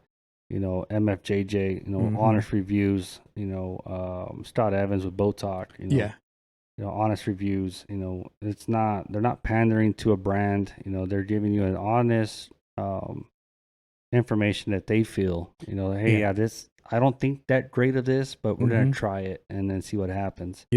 It's so crazy because, that Mod Z glue, they were building arrows and they were building the new Easton 5.0s, and I forgot who they were talking to, but he was a representative of AAE. So he was putting on the veins and they're talking about that stuff and this and that, and he goes, "This is my secret sauce," and it wasn't the Max Bond, it was the Mod Z, and he's like, "Check this out," and he's like, "Of course we recommend you using the the Max Bond glue, but I like this," so it goes to show you that even them, that are paid to promote a brand, can still have an open mind to a new product that comes out there and outshines something that they made, So that was pretty cool. Yeah, and it's different, man. It's a different world to be representing a company and stuff, and you have to, I guess in your contract, you have to promote them. That's why they call it pro staff. It's not a professional staff; it's a promotional staff. And I've been a pro staff for a couple different companies and stuff, and try them out. A lot of them were good, but at the same time, there was some where it's like, damn, this shit's expensive, and I'm getting a discount. You know what I mean? To the points where it's like, I don't really feel like it's worth it. You know what I mean? I'm not seeing any extra performance. I'm not seeing, and you got to promote that whether you believe it or not, because it's in your contract. It's also too, it's a reflection of the brand. Yeah. If they take into consideration what the ambassadors are promoting or what the ambassadors are having to, because you guys, when it comes to that, like your ambassadors are the people that you put on this pro staff. They're the ones that are the face of your product. Yeah. And if they're telling you, hey, this needs an improvement, or this doesn't work right, and they don't listen, it doesn't matter, just sell it, or just promote it, or post, you need to post more, it doesn't work. And I think that's kind of what's elevated Matthews to where they're at, because if you've noticed, Chris B, Alk Shape, all these guys get the bows a year before anybody else does, and they take them in the field. Yeah. And they're hunting with them, and they're, giving them feedback, and they make adjustments. And that's the frustrating part for me with my bow brand with PSE. I don't feel like they do a good job of that. Yeah, is it that they're not doing a good job of it, or is it that they're not as vocal with it? I think it's the vocal part. Yeah, I think it's, you gotta come up with some innovation somewhere, right? Right. And I thought that was going to change when they put in my friend John Dudley, boyfriend, my boy friend. I thought he was gonna bring, and he did. I think he made a couple of little tweaks here and there to the Evo, the Evo NTN. Had a bigger shelf, better, had wider limb pockets. Wider limb pockets. Even with the Levitate, they did different bearings. Wider limb pockets. Stuff like that. The burger button holes change a little bit too, stuff like that. But you don't see them out as much, as you see. Matthews is the king of that shit, man. They, and they're I don't want to call them fanboys, but their following has grown. Yeah, but look who they have shooting for them. Right, bro. right. But you would figure, like, I think even Hoyt's kind of fell off, and when you have John Dudley, Joe Rogan, Cam Haynes shooting Hoyt. Joe Rogan does he still shoot a Hoyt? Because he is PSE. Well, that was Dudley made him the first one. Yeah, that was the thing is Dudley would promote, his new bow by making Joe Rogan and all of his friends a bow, so that they could see, like, oh shoot, Jocko shoots a PSE. Oh man, Joe Rogan shoots a PSE. So they would kind of make them, and they would kind of like what is that called, bro? It's It's advertising without advertising, man. It's just like, Mhm. oh, I'm gifting. I'm not saying he's doing that on purpose for that purpose, but it's like, hey, using his name to make attaching it bigger. it to without him without panning for his popularity or audience. Which, I mean, it's a good strategy. It's a good strategy, man. I mean, I just don't think it was executed well. Yeah. You know? But it also goes to show you like the power of social media with like Crispy and Dan and Outshape. MFJJ is another good one. Yeah. You know, but even then, like back in the day, man, he had what is it? Precision Archery. What is his name? He used to work with MFJJ. No, he worked at the bow rack. Gotcha. He worked at the bow rack, and it was precision. I think it was Precision Archery, and now he's running his own shop. Mhm. I don't know if he's still making videos because I haven't seen any in a while. Right. But I'm not on YouTube a lot either. So Yeah. But yeah, man. You know, people that are pretty knowledgeable about this kind of stuff, right? I like people like I said, like they give honest opinions. Like, you know what? They don't bullshit. They don't bullshit They at don't all. bullshit. It's like this thing's supposed to be dead in the hand, and dead in the hand to people that are just getting into archery just means that whenever you shoot your bow, there's very little vibration to no vibration. Dead in the hand is no vibration. Right. If you take all your stabilizers off and everything and tap the side of your bow while you have your hand on the riser and on the handle, you'll feel the vibration go through the bow. Right. And dead in the hand means whenever you do that, you don't feel no vibration at all. It's almost like somebody asked me about that the other day, and the way I explained it to them was if you ever swung a bat and you hit that sweet spot on the bat and you don't feel it in your hands. Right. You know? Yeah. You know, especially like when you hit a home run and you don't feel it in your hands when it hits that sweet spot and that ball just takes off. Almost like a golf swing, you hit it, you don't feel it in your hands. It's kind of the similar feeling you want to feel out of your bow. You don't want to have that fucking tip of the bat type of feeling, dude. That shit fucking hurts. I remember that too well. Yeah, so like for like my Omnia, right? I shoot an Elite Omnia. I've had it for going on 2 years now. I got it when it first came out. Has it been that long already? Yeah, it's been that long. Damn. Yeah, I don't buy bows every year anymore, but shit. But I wouldn't either. But the battery life on these aren't lasting as long as they don't sell used to. batteries for them, bro. And then you gotta buy a whole new bow, and it's a mess. Yeah. But anyway, so got the Omnia and stuff, and it's supposed to be dead in the hand and all that stuff. But there's a lot of technology behind it. If you take off the little dampening stabilizer at the bottom, you're gonna have hand shock. Yeah. You know what I mean? But so that crazy, thing right? Matters, right? Yeah. And that little thing you can put on any one of your bows, I think. Yeah, mine's got one too. Yeah, and little nipple. That thing matters. And of course, it's a carbon bow. A little more hand shock than I was used to going from the best bow that I shot. In my opinion, was the PSE Evolution 35. That thing, but I think it was the axle to axle. The Evo? No, it was the Evolution. It was called the Evolution because your obsession was an Evolution. Yeah. PSE had an Evolution too.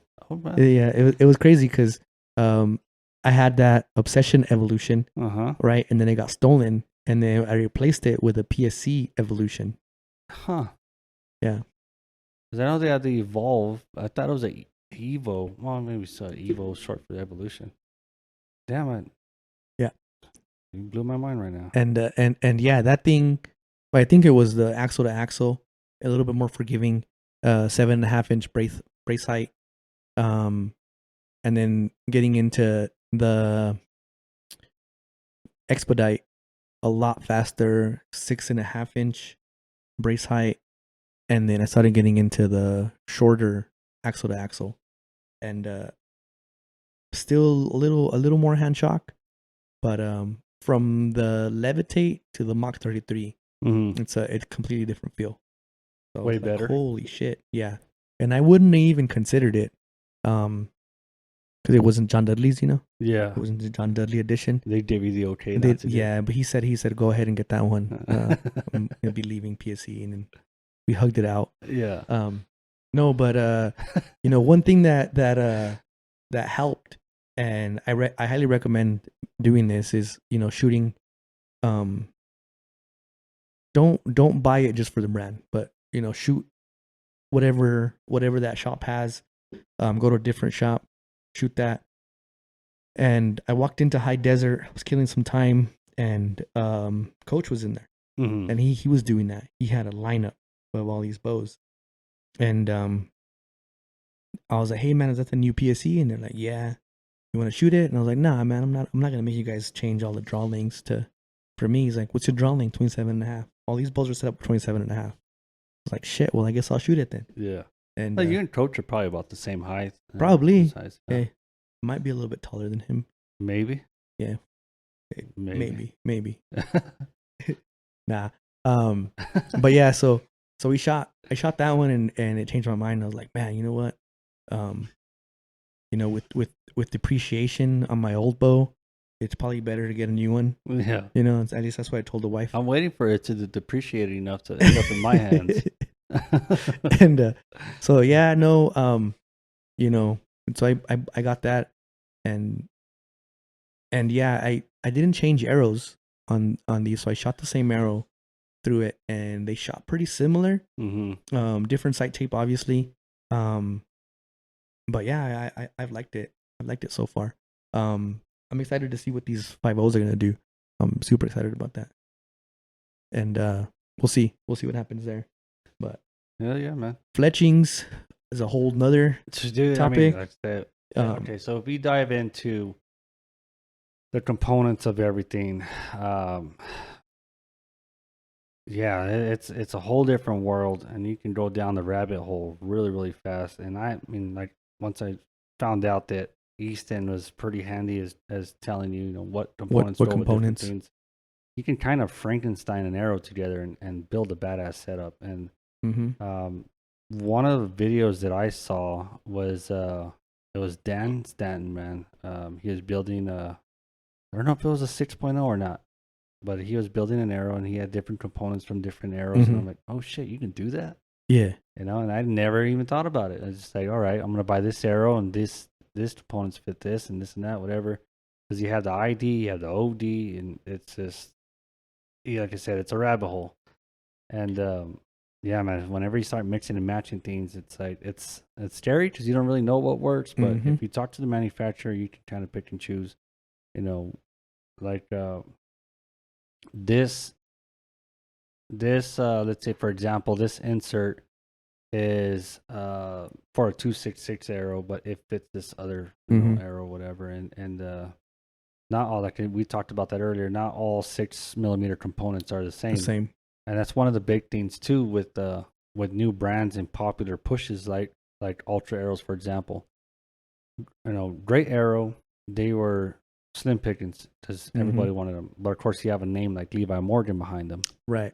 So they're, man, a hell of a shooter, right? Across whatever brand you put in front of him, he's gonna hit X's all damn day with that. Yeah, he's just good at it. He understands it.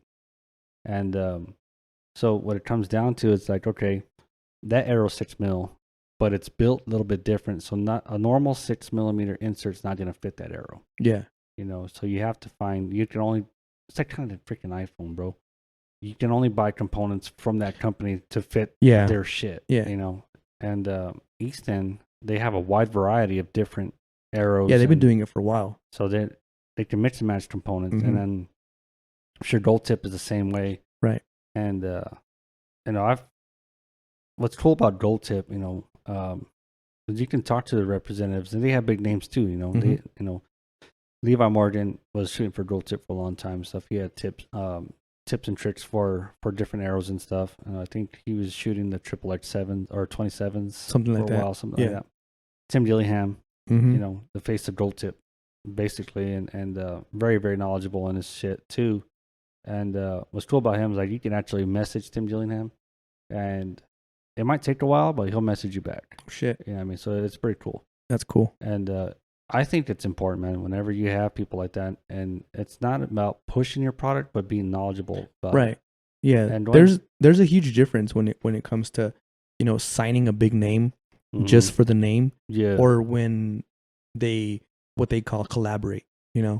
wait, hey, let me check out your product. I like it. This is what I would do different. This is what I like about it. I don't like about it. Mm-hmm. And then they say, hey, what do you think? And then they get behind it.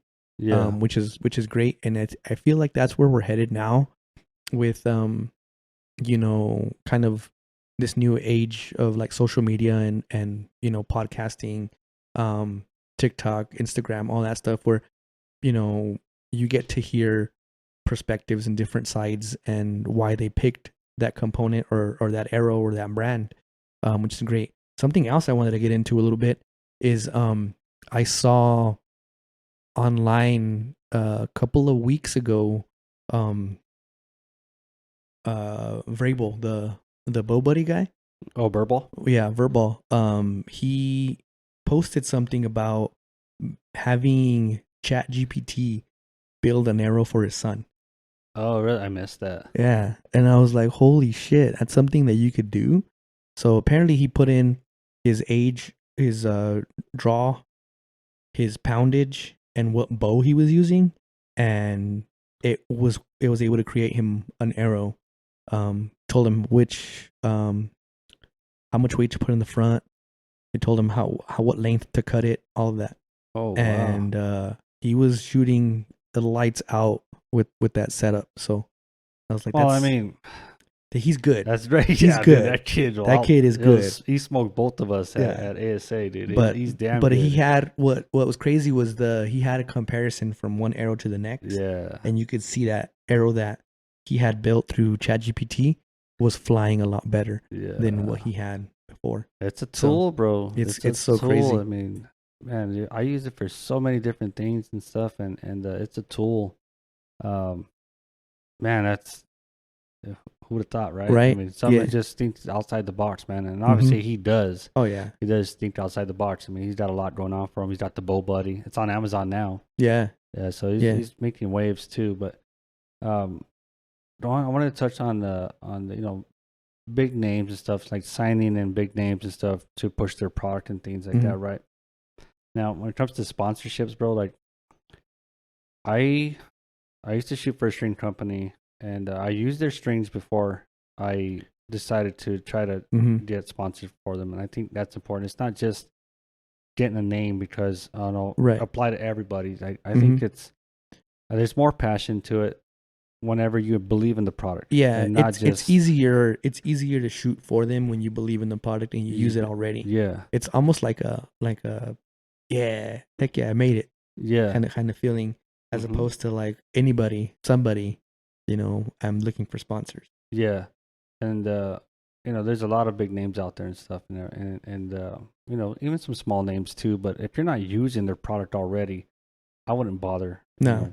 If it's something that you want to try and you could see yourself trying it, because you don't want to be pushing something that you don't believe in, man. Nah, and again, like you can have a contract with them and be using them and stuff, and then not agree with the product. You know, I mean, I do it with my job. We get products all the time. Like, man, we shouldn't be doing this. Yeah, but it's not my job to say, to be negative about it. I got to do it. But when it comes to somebody that you're representing, you have to full-heartedly believe in that company, right? Because you're the one out there, and let's say if it's a subpar product, something that's not performing that well, and you're out there shooting it, and you're sucking because of that product, or you're fumbling, because of the way that product functions, then it just makes you look bad. Yeah, and I've been fortunate enough to have a name here in town. I mean, I'm not a huge name, but I have a name here in town. You got a following? No, definitely. But it's like, hey, I get a text message like, hey, what kickstand are you using? Or hey, what stabilizers are you using? Or what arrows are you shooting now? And how do you like them? And it's like, all right. And I used to be that way with Chuck. Chuck has always had nice shit, and it's like, he's doing great with it. I want to know what he's doing so I can shoot like him. What's the secret sauce? Yeah. And, so trying to be on that level, bro. And that's it for me. It's like not trying to be flashy or anything like that, but it's like people notice when you're doing good. Right. You know what I mean? So when you believe in a product and you're using it and you're testing it and you love it and you talk about it, right, people are like, hey, I want what he's got. right, You know, and it pushes itself. And whenever you ask a company for a sponsorship or something like that, I think you have to have some kind of knowledge of it before and have a love for that company already. Right. You know, like otherwise you're just pitching something to somebody that Mm-hmm. you don't believe in. It's like it's harder, not harder to sell, but I don't know, man. It's hard to put into words. But like, if you don't love it, then what are you doing it for? Right. And you see that even like in like mainly what I see that you're talking about is in like in sports. So these guys sign a contract and they play for that team and they get paid. But like watching Beast Mode go to the Raiders, you know, and him being a Raider fan his whole life and seeing him put on that helmet and being excited about it. And I think he drove home with it on or some shit. Something crazy. Yeah, and it's just, you know, that extra love for it, and you know, it makes you perform better, it makes you play better, you Just feel you're better, proud of it. you're bro. proud of it, right? Yeah. So it's not just I'm doing this for a paycheck. It's not like when he was playing for the Seahawks where I'm here so I don't get fined. Yeah. You know, it's I like this organization. I like where this is going. I've been a fan my whole life. You're gonna pay me to play for you guys? That's fucking awesome. Let's fucking do that. Yeah. You know, and you'll see it. Like I saw it again when the Yankees signed Garrett Cole.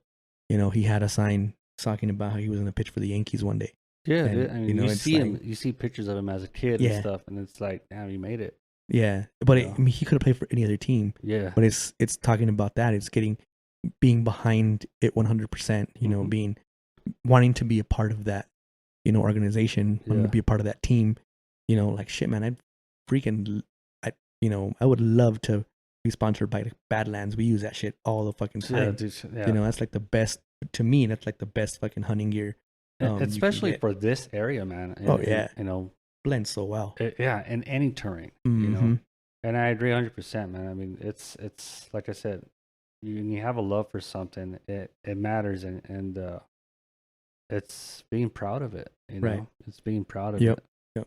And that's, I think, what we were touching a little bit earlier about is that's kind of what you experience when you build your own arrows, because you're going to be putting these arrows through your bow 200, 300 times. You're going to be taking these arrows into the woods in September and January.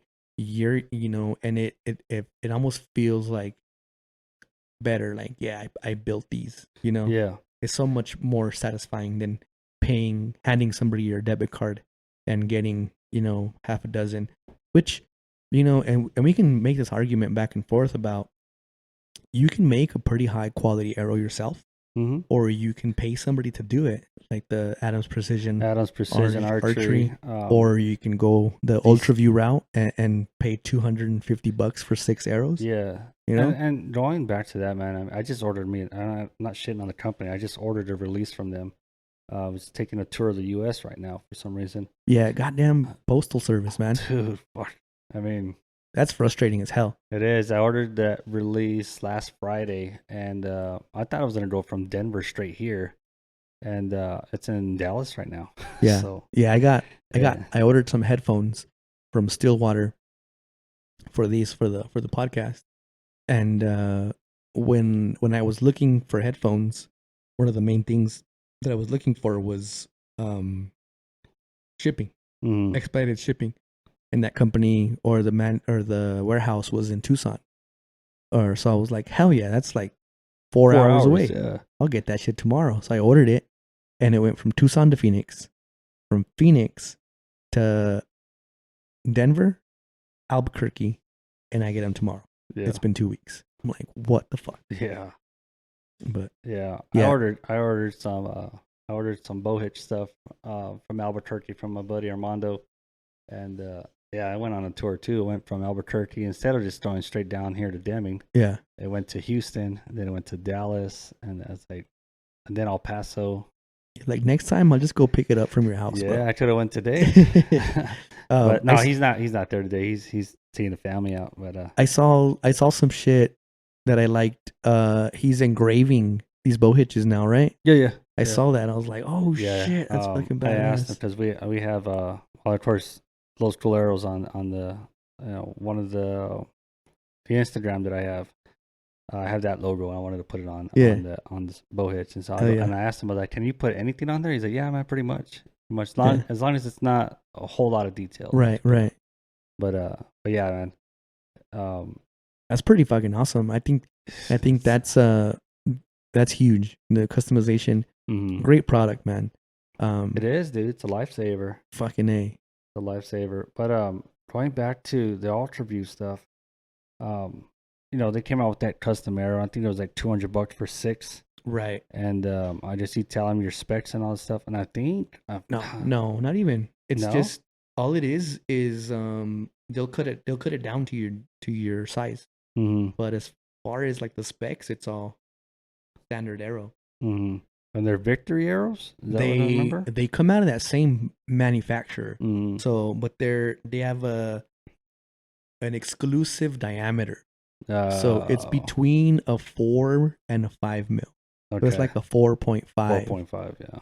But it's specific to going them. back to the components and how to be able to change them. How are you going to find components to that? Yeah, that's the hard part. And then I don't know. They fell off the map with those because I've seen one person with them. Yeah, I mean, $250 for 6 arrows. Yeah, it sounds pricey, but I mean, we'll probably spend not close to that, but it's in that ballpark.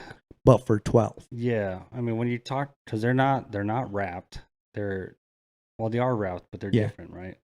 Because there's some arrows like Cactus Creek, man. Cactus Creek is a great arrow.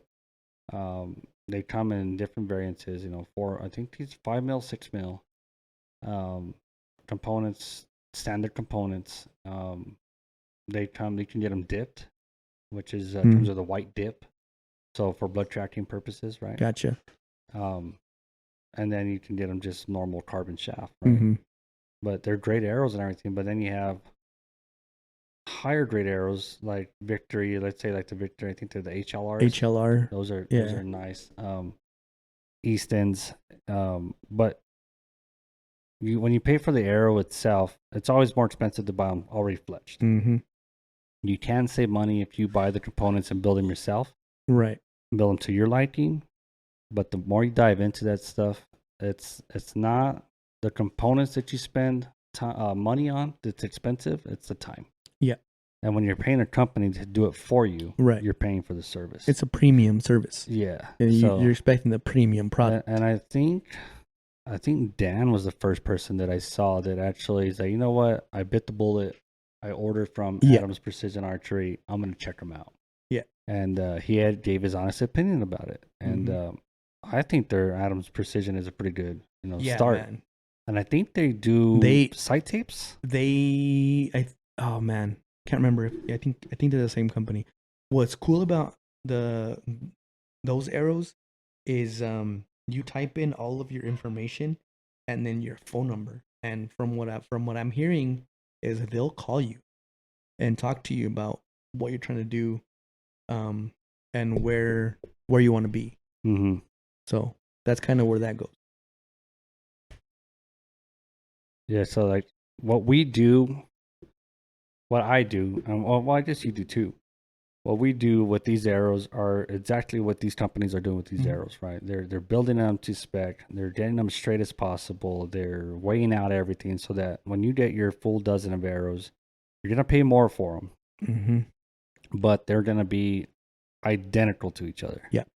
Like for me, myself, from the lightest arrow to the heaviest arrow, you're going to see at least maybe maximum of grain of an inch. Mm-hmm. And to me, that's important because I know that every single arrow is going to fly the same. Right.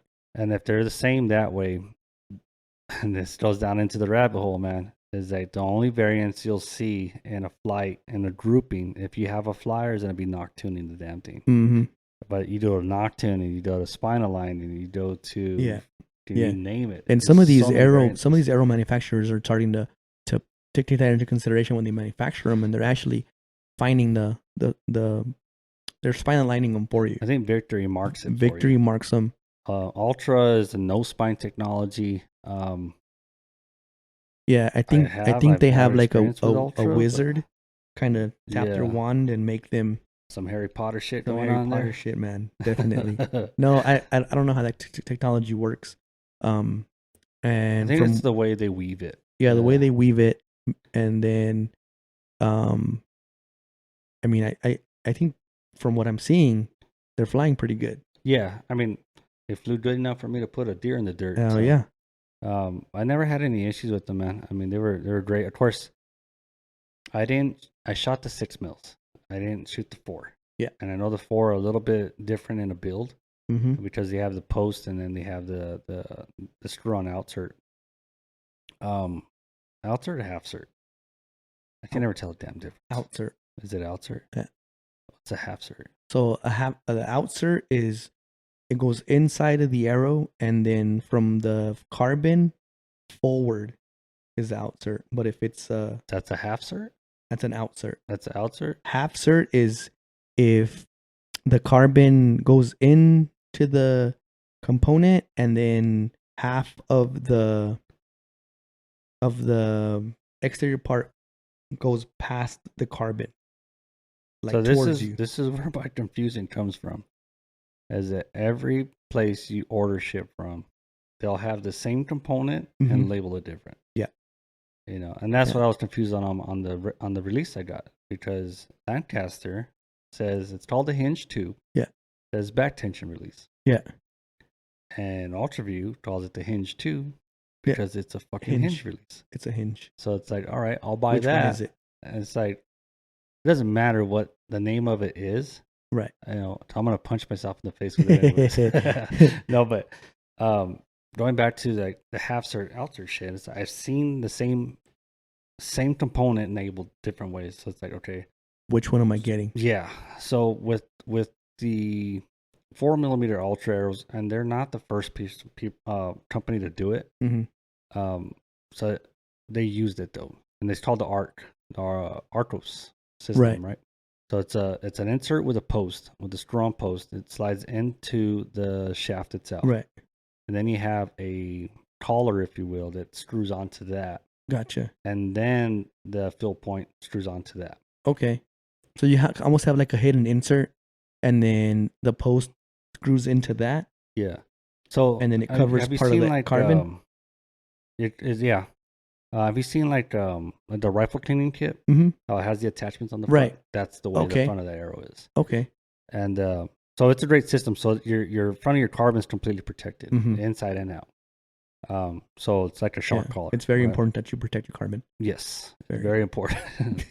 So they call it the Arco system, right? And I think that's what they call it. But you have the Bloodsport Onyx, which is a way cheaper arrow, 4mm, that their inserts are built the same way.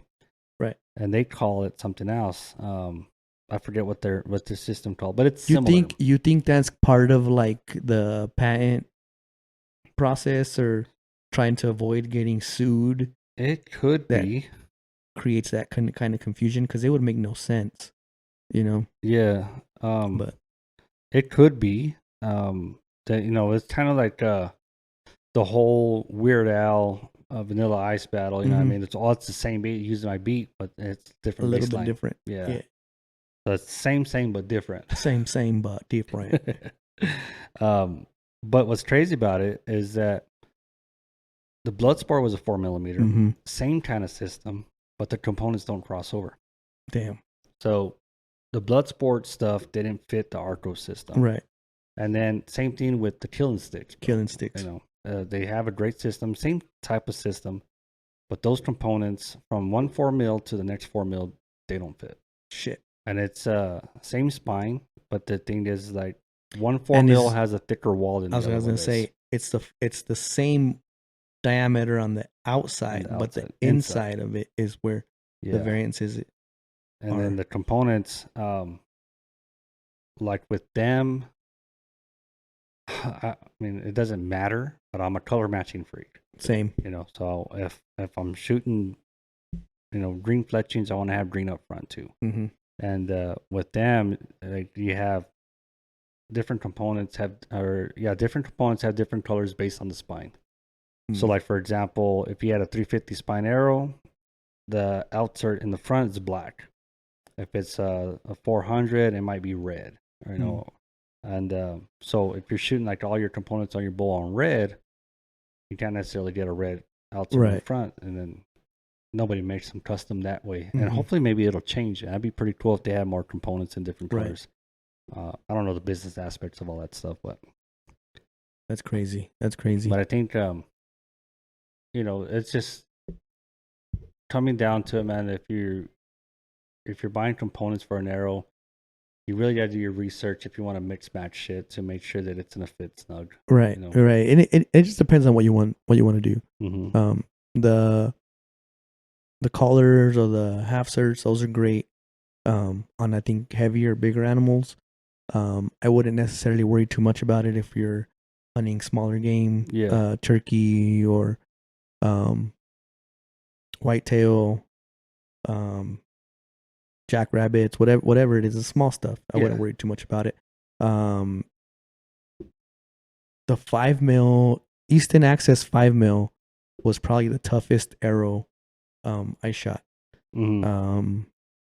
You know, I had a couple of misses in some rocky areas and still able to recover that arrow and reuse it pretty good. The 4mm on the other hand, man, you know, I hit a mesquite and those things are breaking. And we saw that last 2 weeks ago. Yeah. It's still on your bow right there. Broke the crap out of them. And we'll see what these Easton 5.0s do and how they hold up. But, you know. Yeah, so we'll see. The Ultra arrows are the Arco system, right? And the Onyx is a Rock system. Rock. Yeah. So that's crazy. They're both 4mm, right? But the Ultras are a 0.166, which is your standard, pretty much standard 4mm arrow, right? And your Bloodsport Onyx is a 4mm, but it's a 1.165. So that 0.001 of an inch there is big enough difference that the components won't fit. Yeah. So the components from the Ultra, they'll be loose. Yeah. And then the other way around, they don't fit. The one complaint that I do have on the Easton Access with the hidden insert is the applicator for it. If you ever put one of those in, it's a little green little plug. And man, you got to make sure you're using the right glue. One of the times I used super glue and I took too long to put it in there and I ruined that arrow, man, because it dried before it hit the point where it needed to be at. So when I went to screw in the field point, there was too much of a gap at the front of the arrow. And man, I tried to get that insert out without damaging that arrow, but it was just super glue, no man. way. It was on those, another pro tip, dude, take the knockoff whenever you put your inserts in. You know, I don't know how many times in the beginning, whenever you put glue in, right, and it gets inside the insert. Yeah. You know, so take the knockoff now so it don't create that bubble, that pressure. Yeah, that pressure. And on those hidden inserts, it was the same thing. If you don't take the knock off the back and you push it in there, it moves. Yeah. It'll go up a little bit. Yep. And then you'll have that gap and you're struggling. With those ones on, what arrow was that? Was it the 5mm? I think I had the hit inserts on. I had to use, it comes with the epoxy. Yeah. It used to come with the epoxy. It doesn't come with it no more? No. On these 5.0s I ordered, I was expecting it to come with the epoxy. That's why I ended up having to order that glue. Because typically I was used to seeing the arrows come in, and then I would have a little package of the 2-part epoxy that you'd mix. Yeah. And it was the Easton 2-part epoxy. And you'd mix it. Right? Yeah, green packet. You'd mix it, and then it would be barely enough to do a dozen arrows. Yeah. This time I didn't get him. So I was kind of disappointed in that. I don't know if it was the way I ordered it or I mean, I thought it came standard with the I thought with so the setup. too. Well, maybe those arrows don't need it Because they're not. Are they hit insert? Yeah, they're hit inserts. Because I might actually have some at the house if you want. Yeah. I'll check. I'm gonna try that. I googled, I YouTubed what people were using it, and MFJJ suggested that Max Bond. Is he your new boyfriend? My new boyfriend. And Dudley went. I haven't heard from Dudley in a while. So yeah. But no, and he's been showing up at TAC, man. Maybe he'll show up in Colorado for you. I hope so. Yeah, that'd be awesome. Make amends. Yeah. No, and I love him. I love you. It goes back to that, man. The thing with MFJJ is he's I think almost to a point he's almost too honest when it comes to his reviews, which is a good thing. Yeah, it's a good thing for us. I've seen and I've heard him talk about how he's gotten himself some trouble for being too honest, but it's to our benefit. You know, if you're paying attention and you're listening to these, big names talk about brands and talk about stuff, and I think he got in trouble. He didn't say the manufacturer, but I think he got in trouble with Black Gold because he was talking about how their knob have always been faulty and they were going to work on them, but they haven't yet. And I guess they contacted and told him, hey, we're working on it. We're going to get it fixed. He's like, well, fucking do it already. What the fuck's taking you guys? I know. I think. No, it wasn't MFJG though. It was Dan.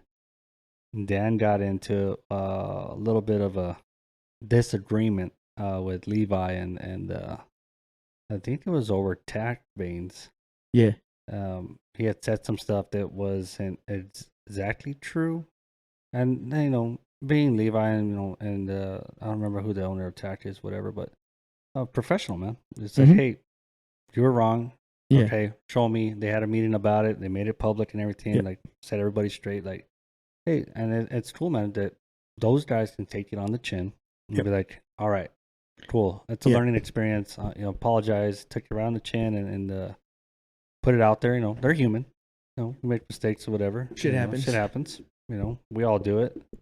But yeah, man, to be able to take it on the chin and stuff and still, support your dudes. They don't have to believe in everything that you do, Like, I tried tack veins, dude, and for me, adhesion. I could not get them damn things. The adhesion was the issue. I used a tack primer. I did the instructions to a T, and I guess they don't like the heat down here. Yeah, they fucking fall off.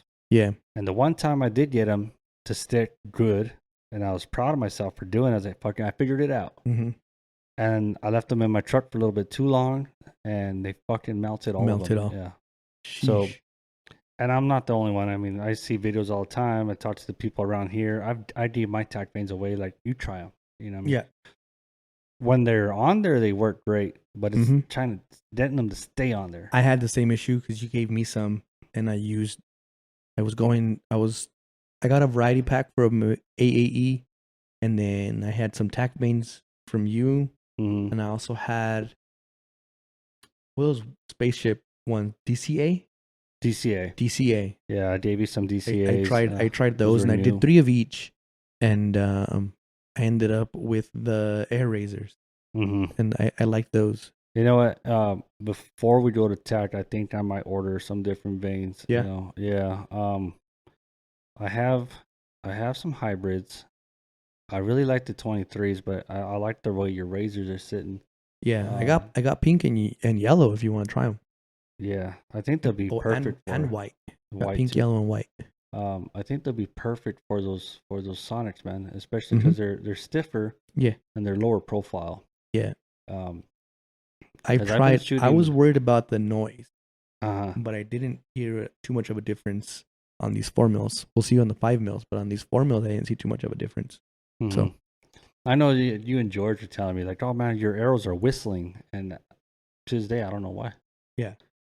But I don't remember what veins I was shooting at that point because I've used, man, a wide variety of different veins too. I've had the bowline heat vein. I've tried blazers.